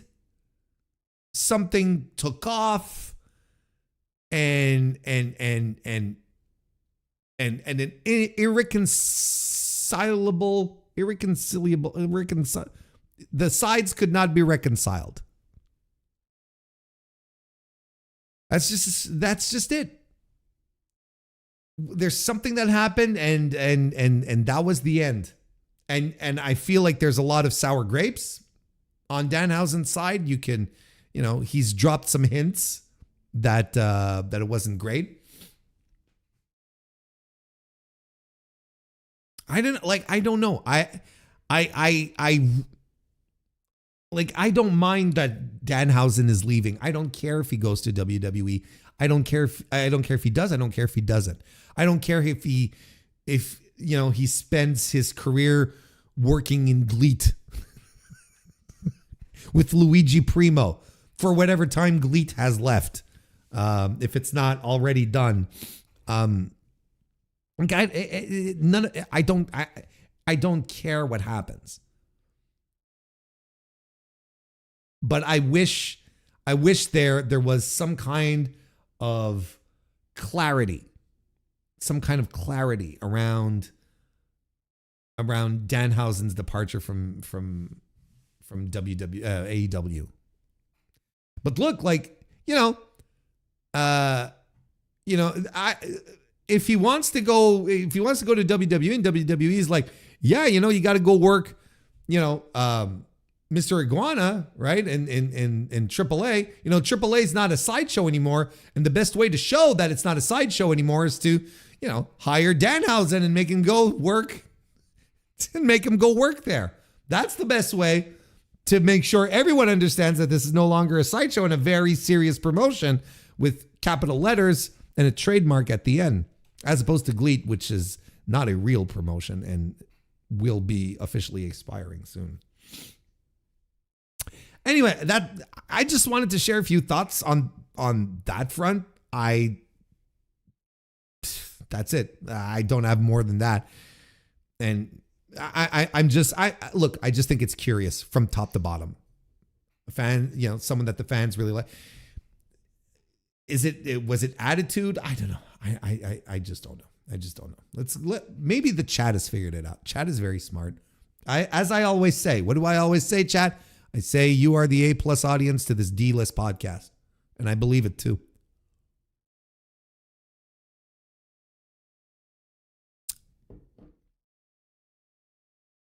If AEW needs to fill the not work but get paid role, I'll do a fraction of what I'll do it for a fraction that you're paying Danhausen. Same, brother. And my heart could probably handle it on top of that. He was used to the best of his significant limitations. Sure, that's good. Accentuate the strengths, right? Etc., etc. I think he was a poor fit, didn't wrestle much. All shtick, no go. Even on the indies, he'd have to wrestle a bit. I've heard the rumors and seen his defensiveness about certain things. Shrug, bye-bye. I think he was a poor fit. I think, considering Tony Khan's distaste for, shtick wrestling, like his well-known dislike for Toru Yano, but then again, like Orange Cassidy, the best friends for a while, when it was just Cassidy and Trent and Chucky, you know, Chuck Taylor. That was like, you know, they were essentially just like they were a goofy trio, right? But I guess, look, Orange Cassidy is a much superior worker to Danhausen. I don't think anyone can argue that. So maybe that was the saving grace. Like, it's hard to say.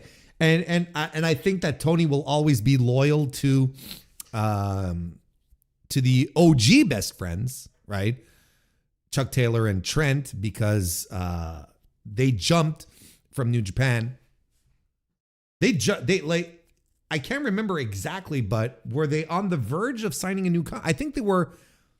They had all but put pen to paper with their New Japan contract when AEW started up, when the Elite Boys jumped, and they were like, okay, sorry, bye. Like, they jettisoned the fuck out of New Japan to come work AEW. So I think Tony Khan, for a lot of, I think for a lot of his year oneers, I think he's going to be very loyal to them, as long as they show the loyalty back. Just looking at you, Britt. Anyway,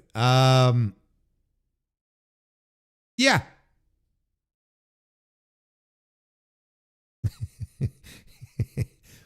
Danhausen is no FTR. True. If he wants to work GLEAT, he better work fast. Well, did you all see this? Like, GLEAT legitimately is coming apart at the seams here. They I'm trying to remember, but like earlier, just off the top, because obviously I didn't. It's not on the docket. I didn't put it on the docket. Maybe I should have, but GLEAT, like today, right? They announced that the director, Kiyoshi Tamura, is leaving, and Shima is leaving, and another wrestler is leaving. I think it's Aitaka, right? It's Aitaka who's leaving. Like, all of this announced today. And if Shima is leaving, if Shima is out the door, there's no reason for that promotion to exist anymore. Like, Shima was the guy. Who else are you gonna go watch in fucking GLEAT?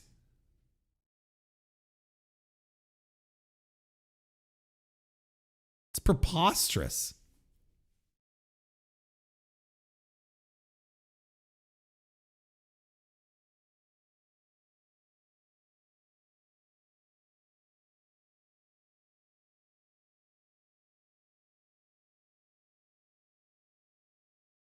Tony Khan doesn't want to invest 1 second into anyone that's going to WWE. I sure hope not. He did it with Andrade, but what do I know? He did it with Mariah May. What do I know? But then again, Mariah May, here's the thing with Mariah May, and I don't want to sound, because I think she gets an inordinate amount of backlash hate that's retconning. There's a lot of people who are retconning what they thought about Mariah May just because she's in WWE now. But so, Mariah May left in the best possible situation, the best possible outcome, right? Like, it was legitimately, she left in the best possible circumstances that a person in her exact spot could. Has a championship run. She's feuding with the top woman in the company, and she goes out with a bang with one of the greatest, if not the greatest, women's match that AEW has ever put on, and a match that will be a match of the year candidate this year on top of that, easily. You know, I don't want to lump her in necessarily. She really did do her magic, and she left on her best possible on the best. She left in the best possible way she could from the company, doing a job, leaving the territory. That's it. Like, just the best possible way to leave. Pro stuff.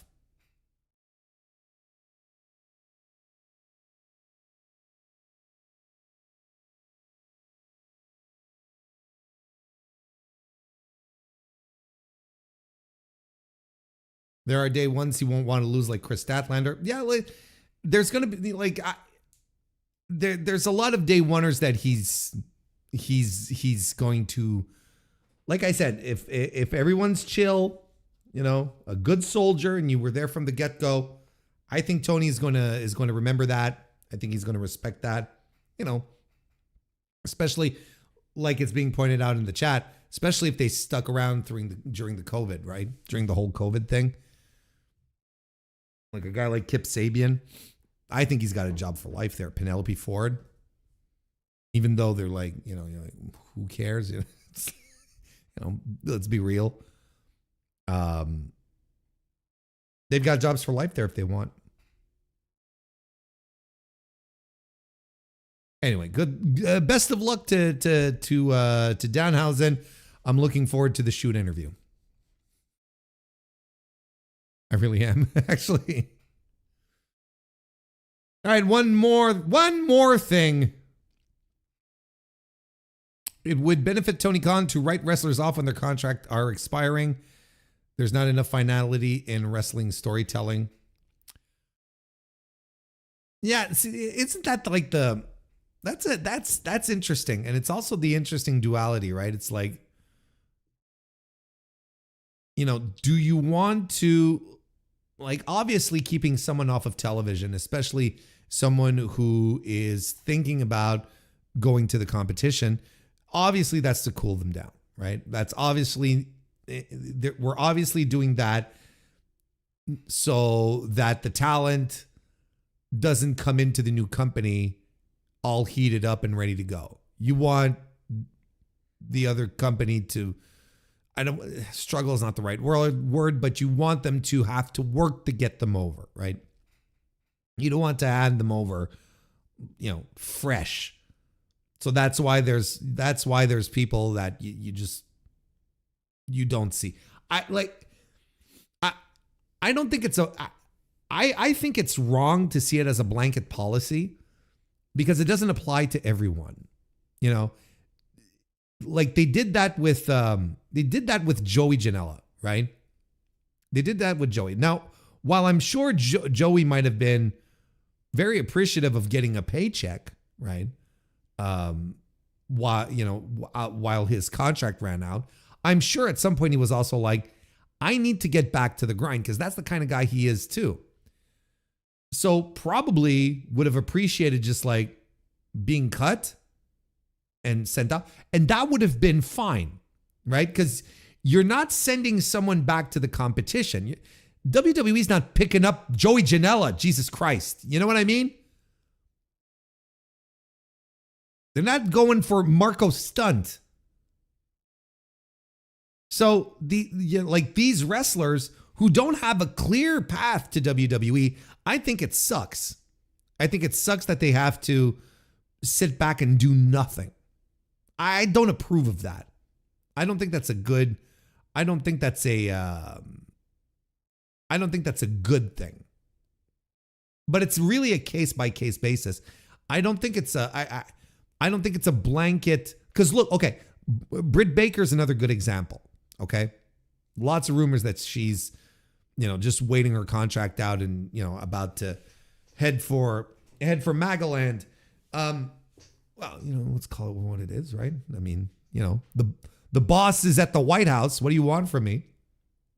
Telling everyone to do something.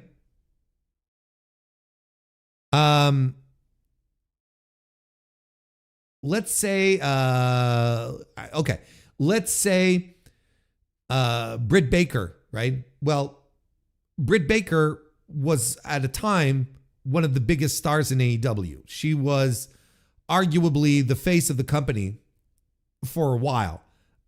Their biggest women's star and so on and so forth. That one might have negative effects if you do things to write them off television and then send it to the other company a little hotter than they were. Especially now that she's been off television for so fucking long. You bring her back and then you warm her back up only to have her be shipped out to WWE in a couple of months. You know, I don't think that would be, I don't think that would be a wise thing to do. But there are wrestlers that you could absolutely just like cut, you know, if Kazuchika Okada were ever to be in a position like that, well, of course WWE is going to make a play for Okada. So you take him off TV. Right? And look, I want to be clear here that I understand both sides. I understand the side of the promotion, which we're arguing here, but I also understand that it's a very anti-worker stance. You know, just let someone leave and do their job, right? Let them go do what they do best. Oh, but they're still under contract or just waiting their contract out. Yeah, but you're not some schlub, working a desk job and being like, oh, well, instead of going to the desk job, I'm staying at home doing nothing and, playing, fucking, Arc Raiders or whatever. Your athletes need to compete, and they need, and especially in wrestling where your physical window is much more limited, less now than it was for a time, but nonetheless, your physical wellness, the window of it is a lot more limited than, the schlub with a desk job. So maybe you don't want to wait around for your contract to expire. Maybe you want to get back out there and do shit, because it's also a business that's built on hype. It's built on you being out there grinding. It's built on you being out there getting exposure. It's kind of counterintuitive, right?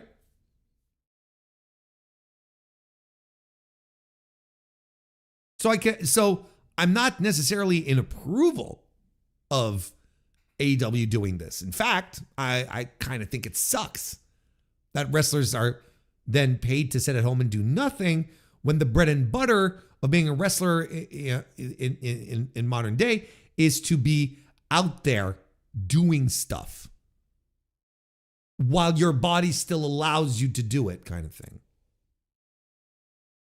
I think that's important. That's an important distinction, because a lot of us are like, I'll take the contract and stay home. Yeah, but we're desk jockeys. Who cares? Like, whether we're at home, whether we're at home, binging Netflix, watching, Last Samurai Standing, or at work, doing whatever remedial jobs we're doing. There's one that's slightly more stimulating, right? So, it's fine. And I highly endorse Last Samurai Standing. That being said, it's a tremendous show. It's a tremendous, tremendous show. If you're into great combat choreography, and if you're the kind of person who got into John Wick because of the fights, you're in for the treat. Holy fuck. Plus, season 1 is only 6 episodes, so you can slice that one out fairly quickly. And they announced that there was going to be a season 2, which is a good thing, because season 1 finishes on a cliffhanger. Anyway,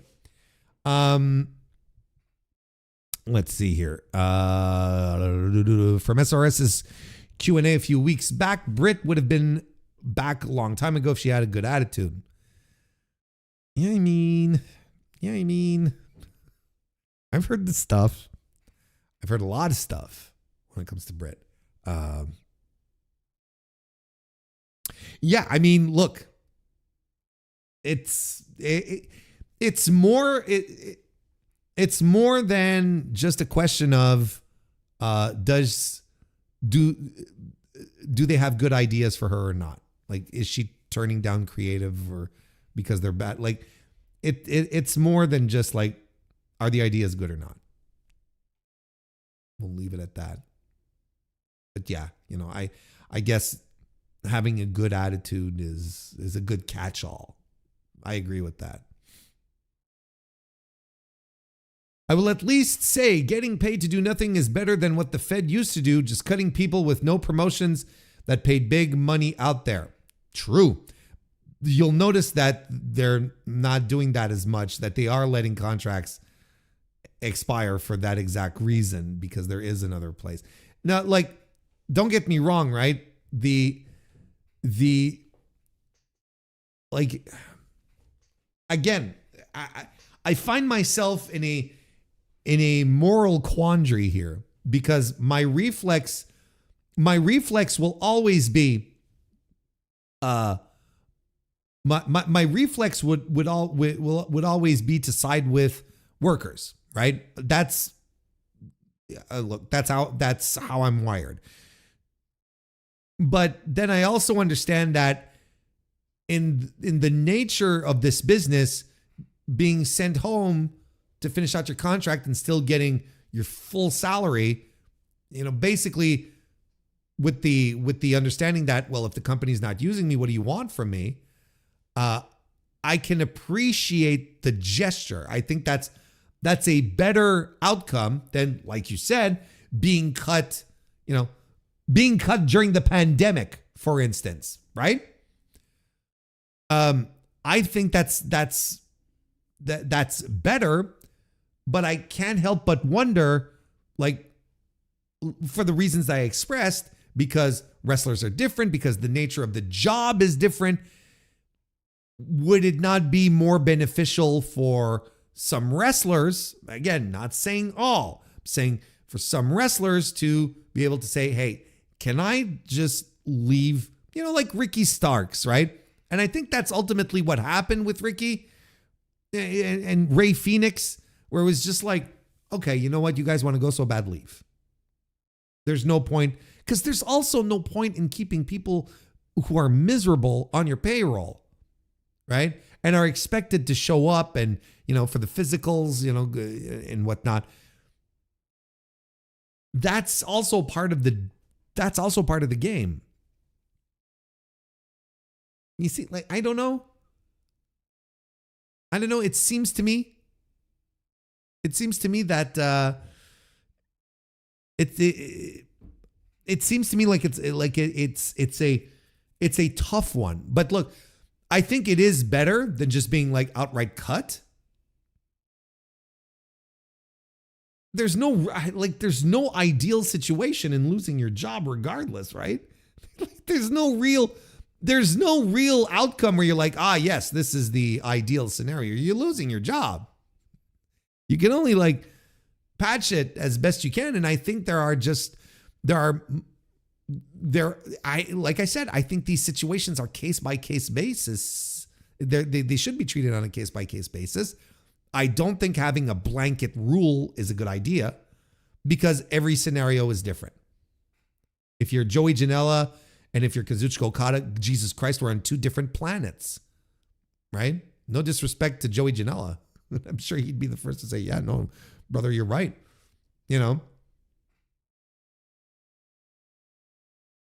After the clunker she had against Mercedes, I wouldn't trust her in the spot Britt wants to be in. I agree. Can you imagine? Thank you for bringing this up, Cola. Can you imagine having a bad match with Mercedes Moné? I'm talking a bad match. Can you imagine you're with Mercedes Moné and you manage to get a stinker out of her? or she can't manage to get anything but a stinker out of you. Yeah. On the stage she was on.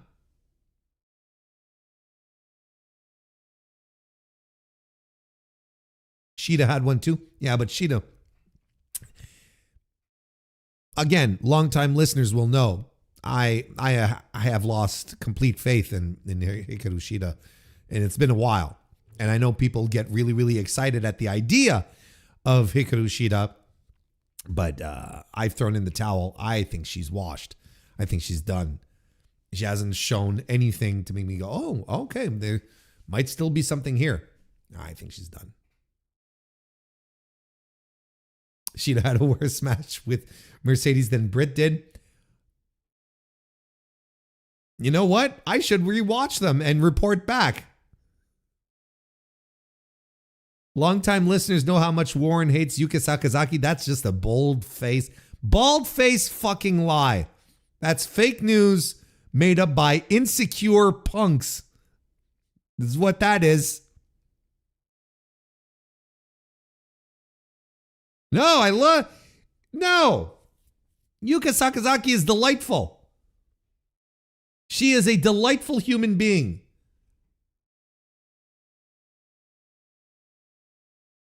Stop this. We're being preposterous. We're being preposterous.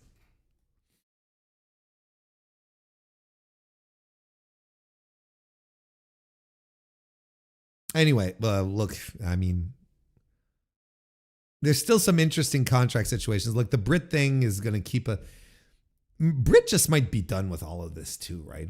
How old is Britt Baker?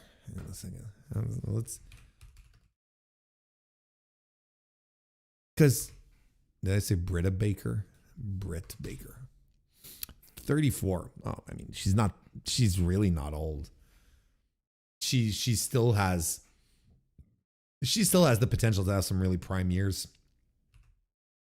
But the thing with Britt is that she has a career outside of she can absolutely drop pro wrestling and just go play around in people's mouths for the rest of her life. Like she doesn't need pro wrestling, right? Like she doesn't need pro wrestling. She could absolutely just like toss it all aside and just be like, you know what? I'm gonna fix root canals and, you know, perform oral surgeries and well, I guess a root canal is an oral surgery. I don't know. What else do dentists do? She'll do it all.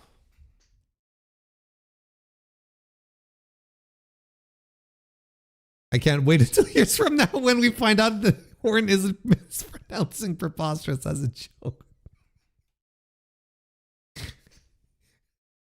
And I rewatched the epitome thing. It's still really fucking funny to me. It's really funny. It was like epitome. It was like, what? What's the problem? No, it's not a bit. What? I love how everyone thought it was a bit, and that to me is like that's the greatest compliment that Chad has ever given me. That they thought that me mispronouncing epitome was a bit and not me actually mispronouncing it. Anyway. Let's finish it up with this here. Tony Khan talking about his relationship with Warner Bros. Discovery and all that anxiety. Okay, geez, I am so not excited. Okay, I'm trying to say too many things at once here. You remember when the sale happened? Not the sale. The media deal happened with Warner Bros. And I was happy because I told everyone, look, this is good. No more AW freakazoid anxiety for the next few months. You know, we're going to be able to for the next few years, actually, you know, for at least 4 years, we won't be talking about this. and no one's going to be worried, and no one's going to be, posting through it on the internet to try and make themselves feel better about, what if, about, hate accounts going, oh, the AEW is going to lose their deal and whatnot. None of us expected to be back at this, to be back at AEW full-blown anxiety this fucking soon. I can't take it. It was bad enough last year with the Hangman fans and their fucking anxiety around All In and the main event. Like, holy shit. Calm down. And now their anxiety is back because MJF is back, and they, the Hangman fans, they hate MJF. And I mean hate him. I mean passionately hate him. Almost as if they're getting work. Anyway. But this is where we are again. So Tony Khan does his media deal before World's End this weekend. And he spoke to TV Insider. When asked about the uncertainty at WBD, which Netflix and Paramount are both looking to buy, Khan downplayed any effect it could have on AEW. Khan said AEW still has more than 2 years remaining on its TV deal, and the future of the promotion is bright. Here's a Tony Khan quote. I was going to say a Tony Kwan. I think we have, should we call it a Tony quote? Anyway, it doesn't matter. It doesn't work. I think it's funnier in my head than it actually is. Not only do I think it is actually funnier in my brain than, when I say it out loud. I think we have a lot of certainty and are very excited. 2025 is the most exciting year yet for AEW, and our partnership with Warner Bros. Discovery was reimagined this year and will continue for years to come.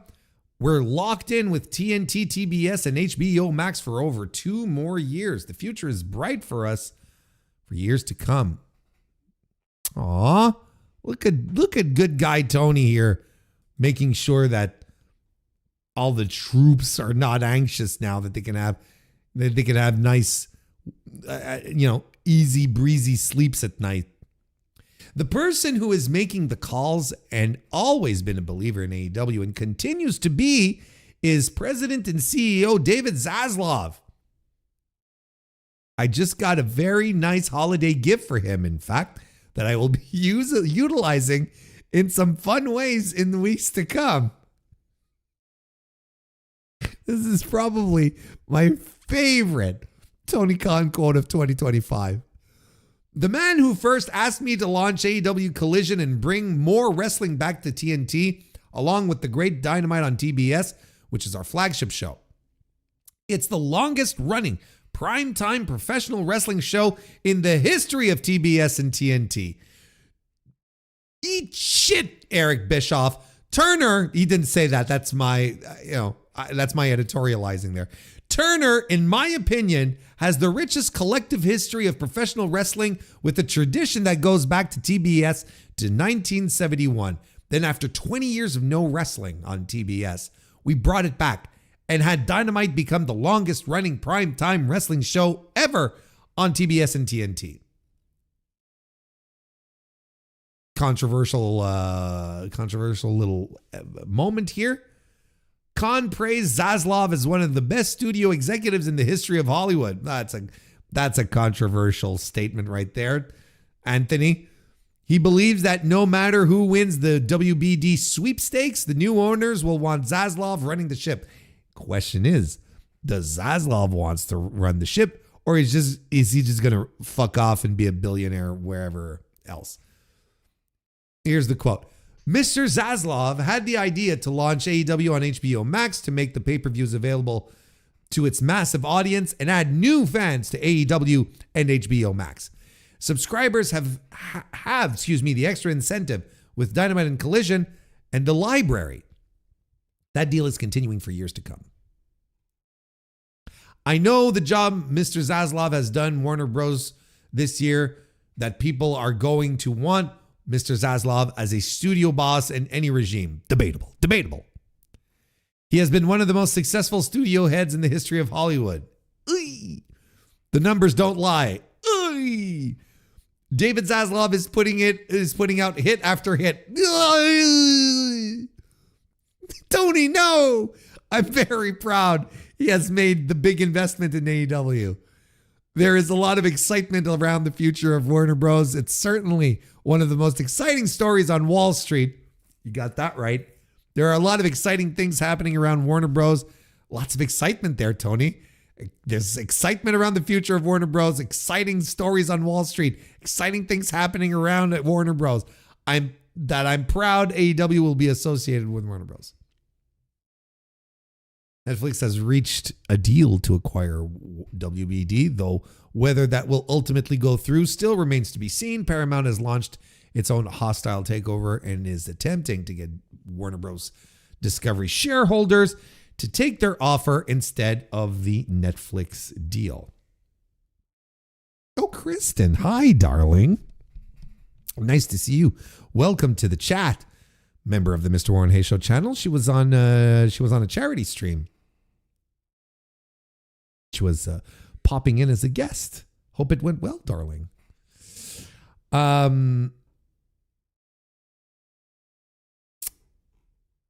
Yeah, so, aside the lovely things he had to say about David Zaslav and, Tony, whether Tony does truly believe them or not is, that's only Tony knows how truthful he's been. How truthful he feels about it all. Nonetheless, Tony Khan, he feels good. He feels confident about the future, right? It's coming. He feels good about it.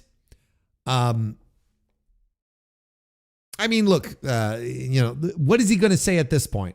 What is he going to say at this point? No, I'm super worried about the future of AEW because, this deal is shit and Netflix is trying to take over, not let Paramount do it. And, I'm super duper nervous. And I'm really nervous that if we go to Netflix, WWE is going to make sure that we're not on Netflix. Is that what he's going to say? What are we expecting Tony Khan to say here? The only great line, the only revealing line here is the gift line. That is tremendous. I just got a very nice holiday gift from him being Dave Zaz. In fact, that I will be utilizing in some fun ways in the weeks to come. What did he give you, Tony? You can't just drop that there, and express your enjoyment of the gift in such a manner and just leave us hanging without telling us what it is. You can't do that, Tony. You just can't do that. Is it a Steam Deck? Did he give you a Steam Deck? Or did he give you something else? Did he give you a fleshlight, Tony? I mean, why didn't he just come out and say it? Why didn't Tony Khan just come out and say, he got me a X and I'll be utilizing it in some fun ways in the weeks to come? I mean, you're just you're leaving all of this open to interpretation here, Tony. What do you want from me?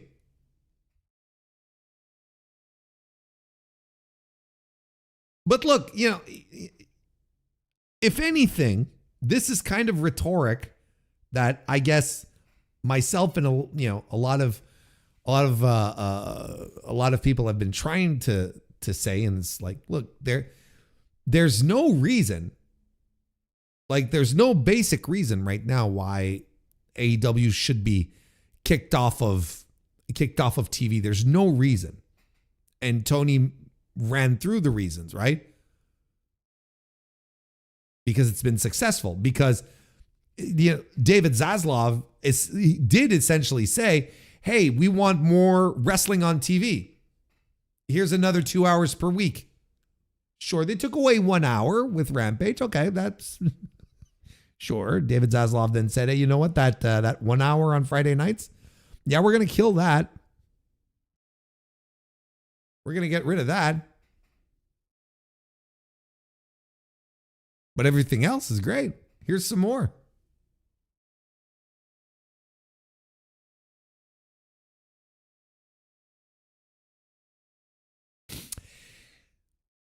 I don't know. I don't know what he gave one Bill Phil the extra 2 hours. Sure. I mean, yes. There's also that. But I don't know. I don't know what people wanted Tony to say in this type of situation. All I can hope that it does is that it calms the AEW faithful, who are much closer to WWE faithful from 2017 and 18, when everyone was telling him, when things weren't going all that great, but yet nonetheless everything was great in the eyes of WWE fans back then. Despite all of that, I hope that I hope what it does is that it pulls the plug a little bit on the overall anxiety that exists with AEW fans, because they're pretty much, I don't want to say they're out of control, but they spend too much time online reading about reading bad accounts or interacting with bad accounts that just want to peck at them and get exactly these types of reactions. So there you go. Should we take a little preview of World's End before we go? This is here's the thing. Is like, I was thinking, because usually the preview, I do it on Thursday, right?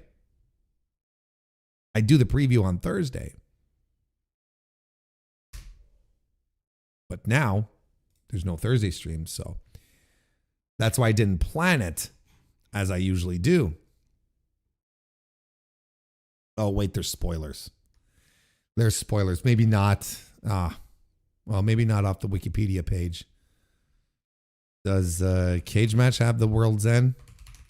Because this is the reason why I'm not talking about I'm not doing a Continental Classic wrap up right now, because there's spoilers. There's stuff that happened, and I feel stupid. I feel stupid talking about.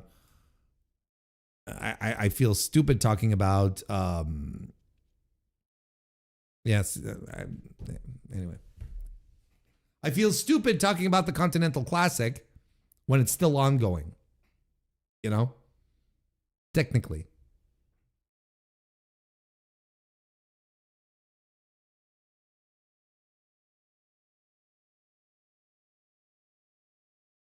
Never mind. Never mind. See, if this was Thursday, it'd be fine. Everything would have been aired and everything would be fine, but I guess not. I think people are used to the in over their head wrestling promoters stumbling around as they navigate the complex media industry. It's the other way around, if anything, with Tony Khan. Yeah, because he's had he's come up in this era of the business, right? Everyone seems to think like that's why people should not be listening to Eric Bischoff. Because Eric Bischoff has no clue how anything works in the modern. What TV shows has Eric Bischoff negotiated recently? What media deals has he secured? His amateur wrestling gimmick that's being streamed on some obscure streamer. I don't even remember what it is.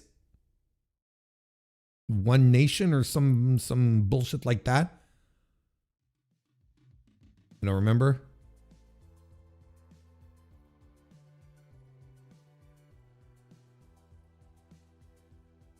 Zaslav gave Tony the exclusive rights to I'm so excited by the Pointer Sisters. I'll be using this in fun ways. I'm really the only person who really wasn't bothered with it. I guess. Dooming is AEW fans' favorite pastime. It's true. What's a fleshlight? Look it up. All the bombs he made with Jason Hervey. There's one show that had like 2 seasons, right? Trying to remember. He had one show with Jason Hervey that was on like for 2 seasons, and that was like their production company's like only hit. And it was a mediocre hit at that. What was it? Hang on, let's figure this out.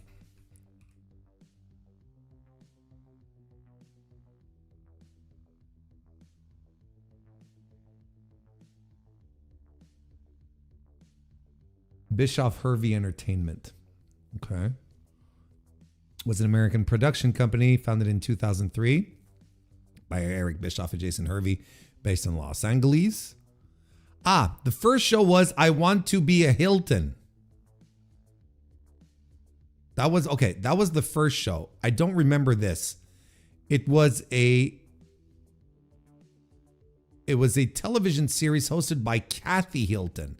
So not even the famous, not even not the Hilton everyone knew, right? So the show featured people who wanted to be like Hilton. The finalist of the competition received a prize package that included a $200,000 trust fund. Why a trust fund? Just give them the fucking money, right? A new apartment, wardrobe, and the opportunity to get to know the Hiltons. What an opportunity. They resided at a fancy New York City hotel and were divided into 2 teams. Park and Madison. Oh boy. Clever. In each episode, they were required to perform certain tasks, ranging from dog grooming, a fashion show, and organizing a charity event while learning etiquette and manners. As they competed, Hilton guided them through a variety of challenges that cover subjects ranging from art and culture to beauty and fashion. Hilton met with the losing team at the end of each episode and eliminated one contestant with the catchphrase, "You're not on the list."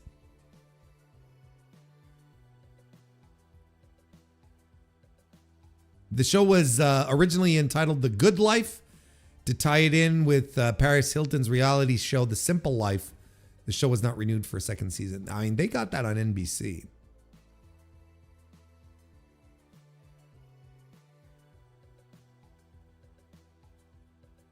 Okay, wait. Bischoff Hervey Entertainment produced a live Girls Gone Wild pay-per-view event from Florida in 2003 with WWE, and another pay-per-view about the Sturgis motorcycle rally in 2004. Fucking Eric Bischoff, man.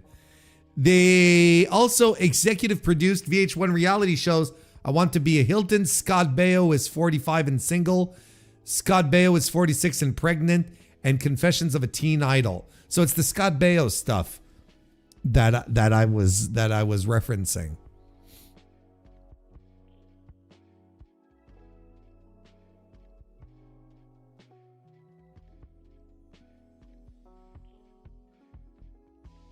They also produced a professional wrestling reality show called Hulk Hogan's Celebrity Championship Wrestling, in which 10 celebrities were trained to wrestle and 1 celebrity is voted off weekly. Oh my God. In 2011, BHE was filming a show called Miami's Finest Special Operations Section, which caught on film the Miami Police Department's killing of a suspect. No! No! Oh my God.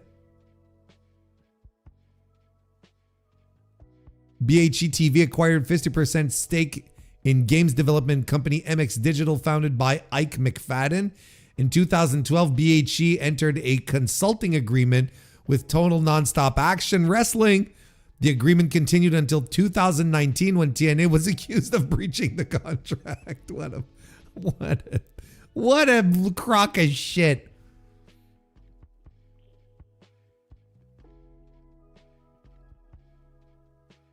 My God.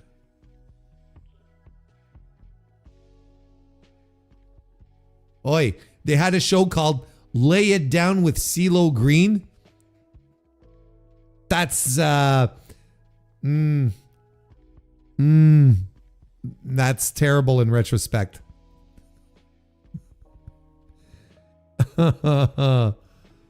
Oh. Anyway, there we go. Poking a little fun at Eric Bischoff to finish this off. This, you know what this stream should have been? This stream should have been called Warren Addresses His Enemies. That's how I should have entitled this one. But it's not very festive, is it, to address your enemies during the holiday season? Not very festive at all. So listen, as we mentioned, no stream on Thursday. Dynamite review. You know, I'll try to get one in before World's End. There will be a World's End review. There will be a, and that will be available for members of the Mr. Warren Hayes Show in early access. So join today. There will be a Stardom Dream Queendom review. That will be upcoming as well. So, yeah, for whatever content that we're missing out on, I will try to make it up to you because the world of wrestling is very giving these days. So, so we're going to do our best. Thank you very much, Cola. I appreciate it a great deal. So Warren Claus was more like the Grinch. Hey, you know. But look, I want you all to have a wonderful Christmas. I'm sincerely wishing you all a very, very, very Merry Christmas, whichever way you decide, or whatever you decide to celebrate, or whatever you choose to celebrate. I don't know what. Just celebrate something fun. Celebrate something with people that you like, people that you love, friends, family, well-wishers, you know, your pals on Discord. Ultimately, as long as you just take good care of yourselves and have a very, very Merry Christmas. We will be back talking at the very least next Monday. I will be around for another stream next Monday. And we're going to be around to guide us into the new year as well. So there you go. Have a great and Merry Christmas, everyone. Thank you very much for being here. Go watch some Randy Orton and get back to me. See you next time. Ho, ho, ho.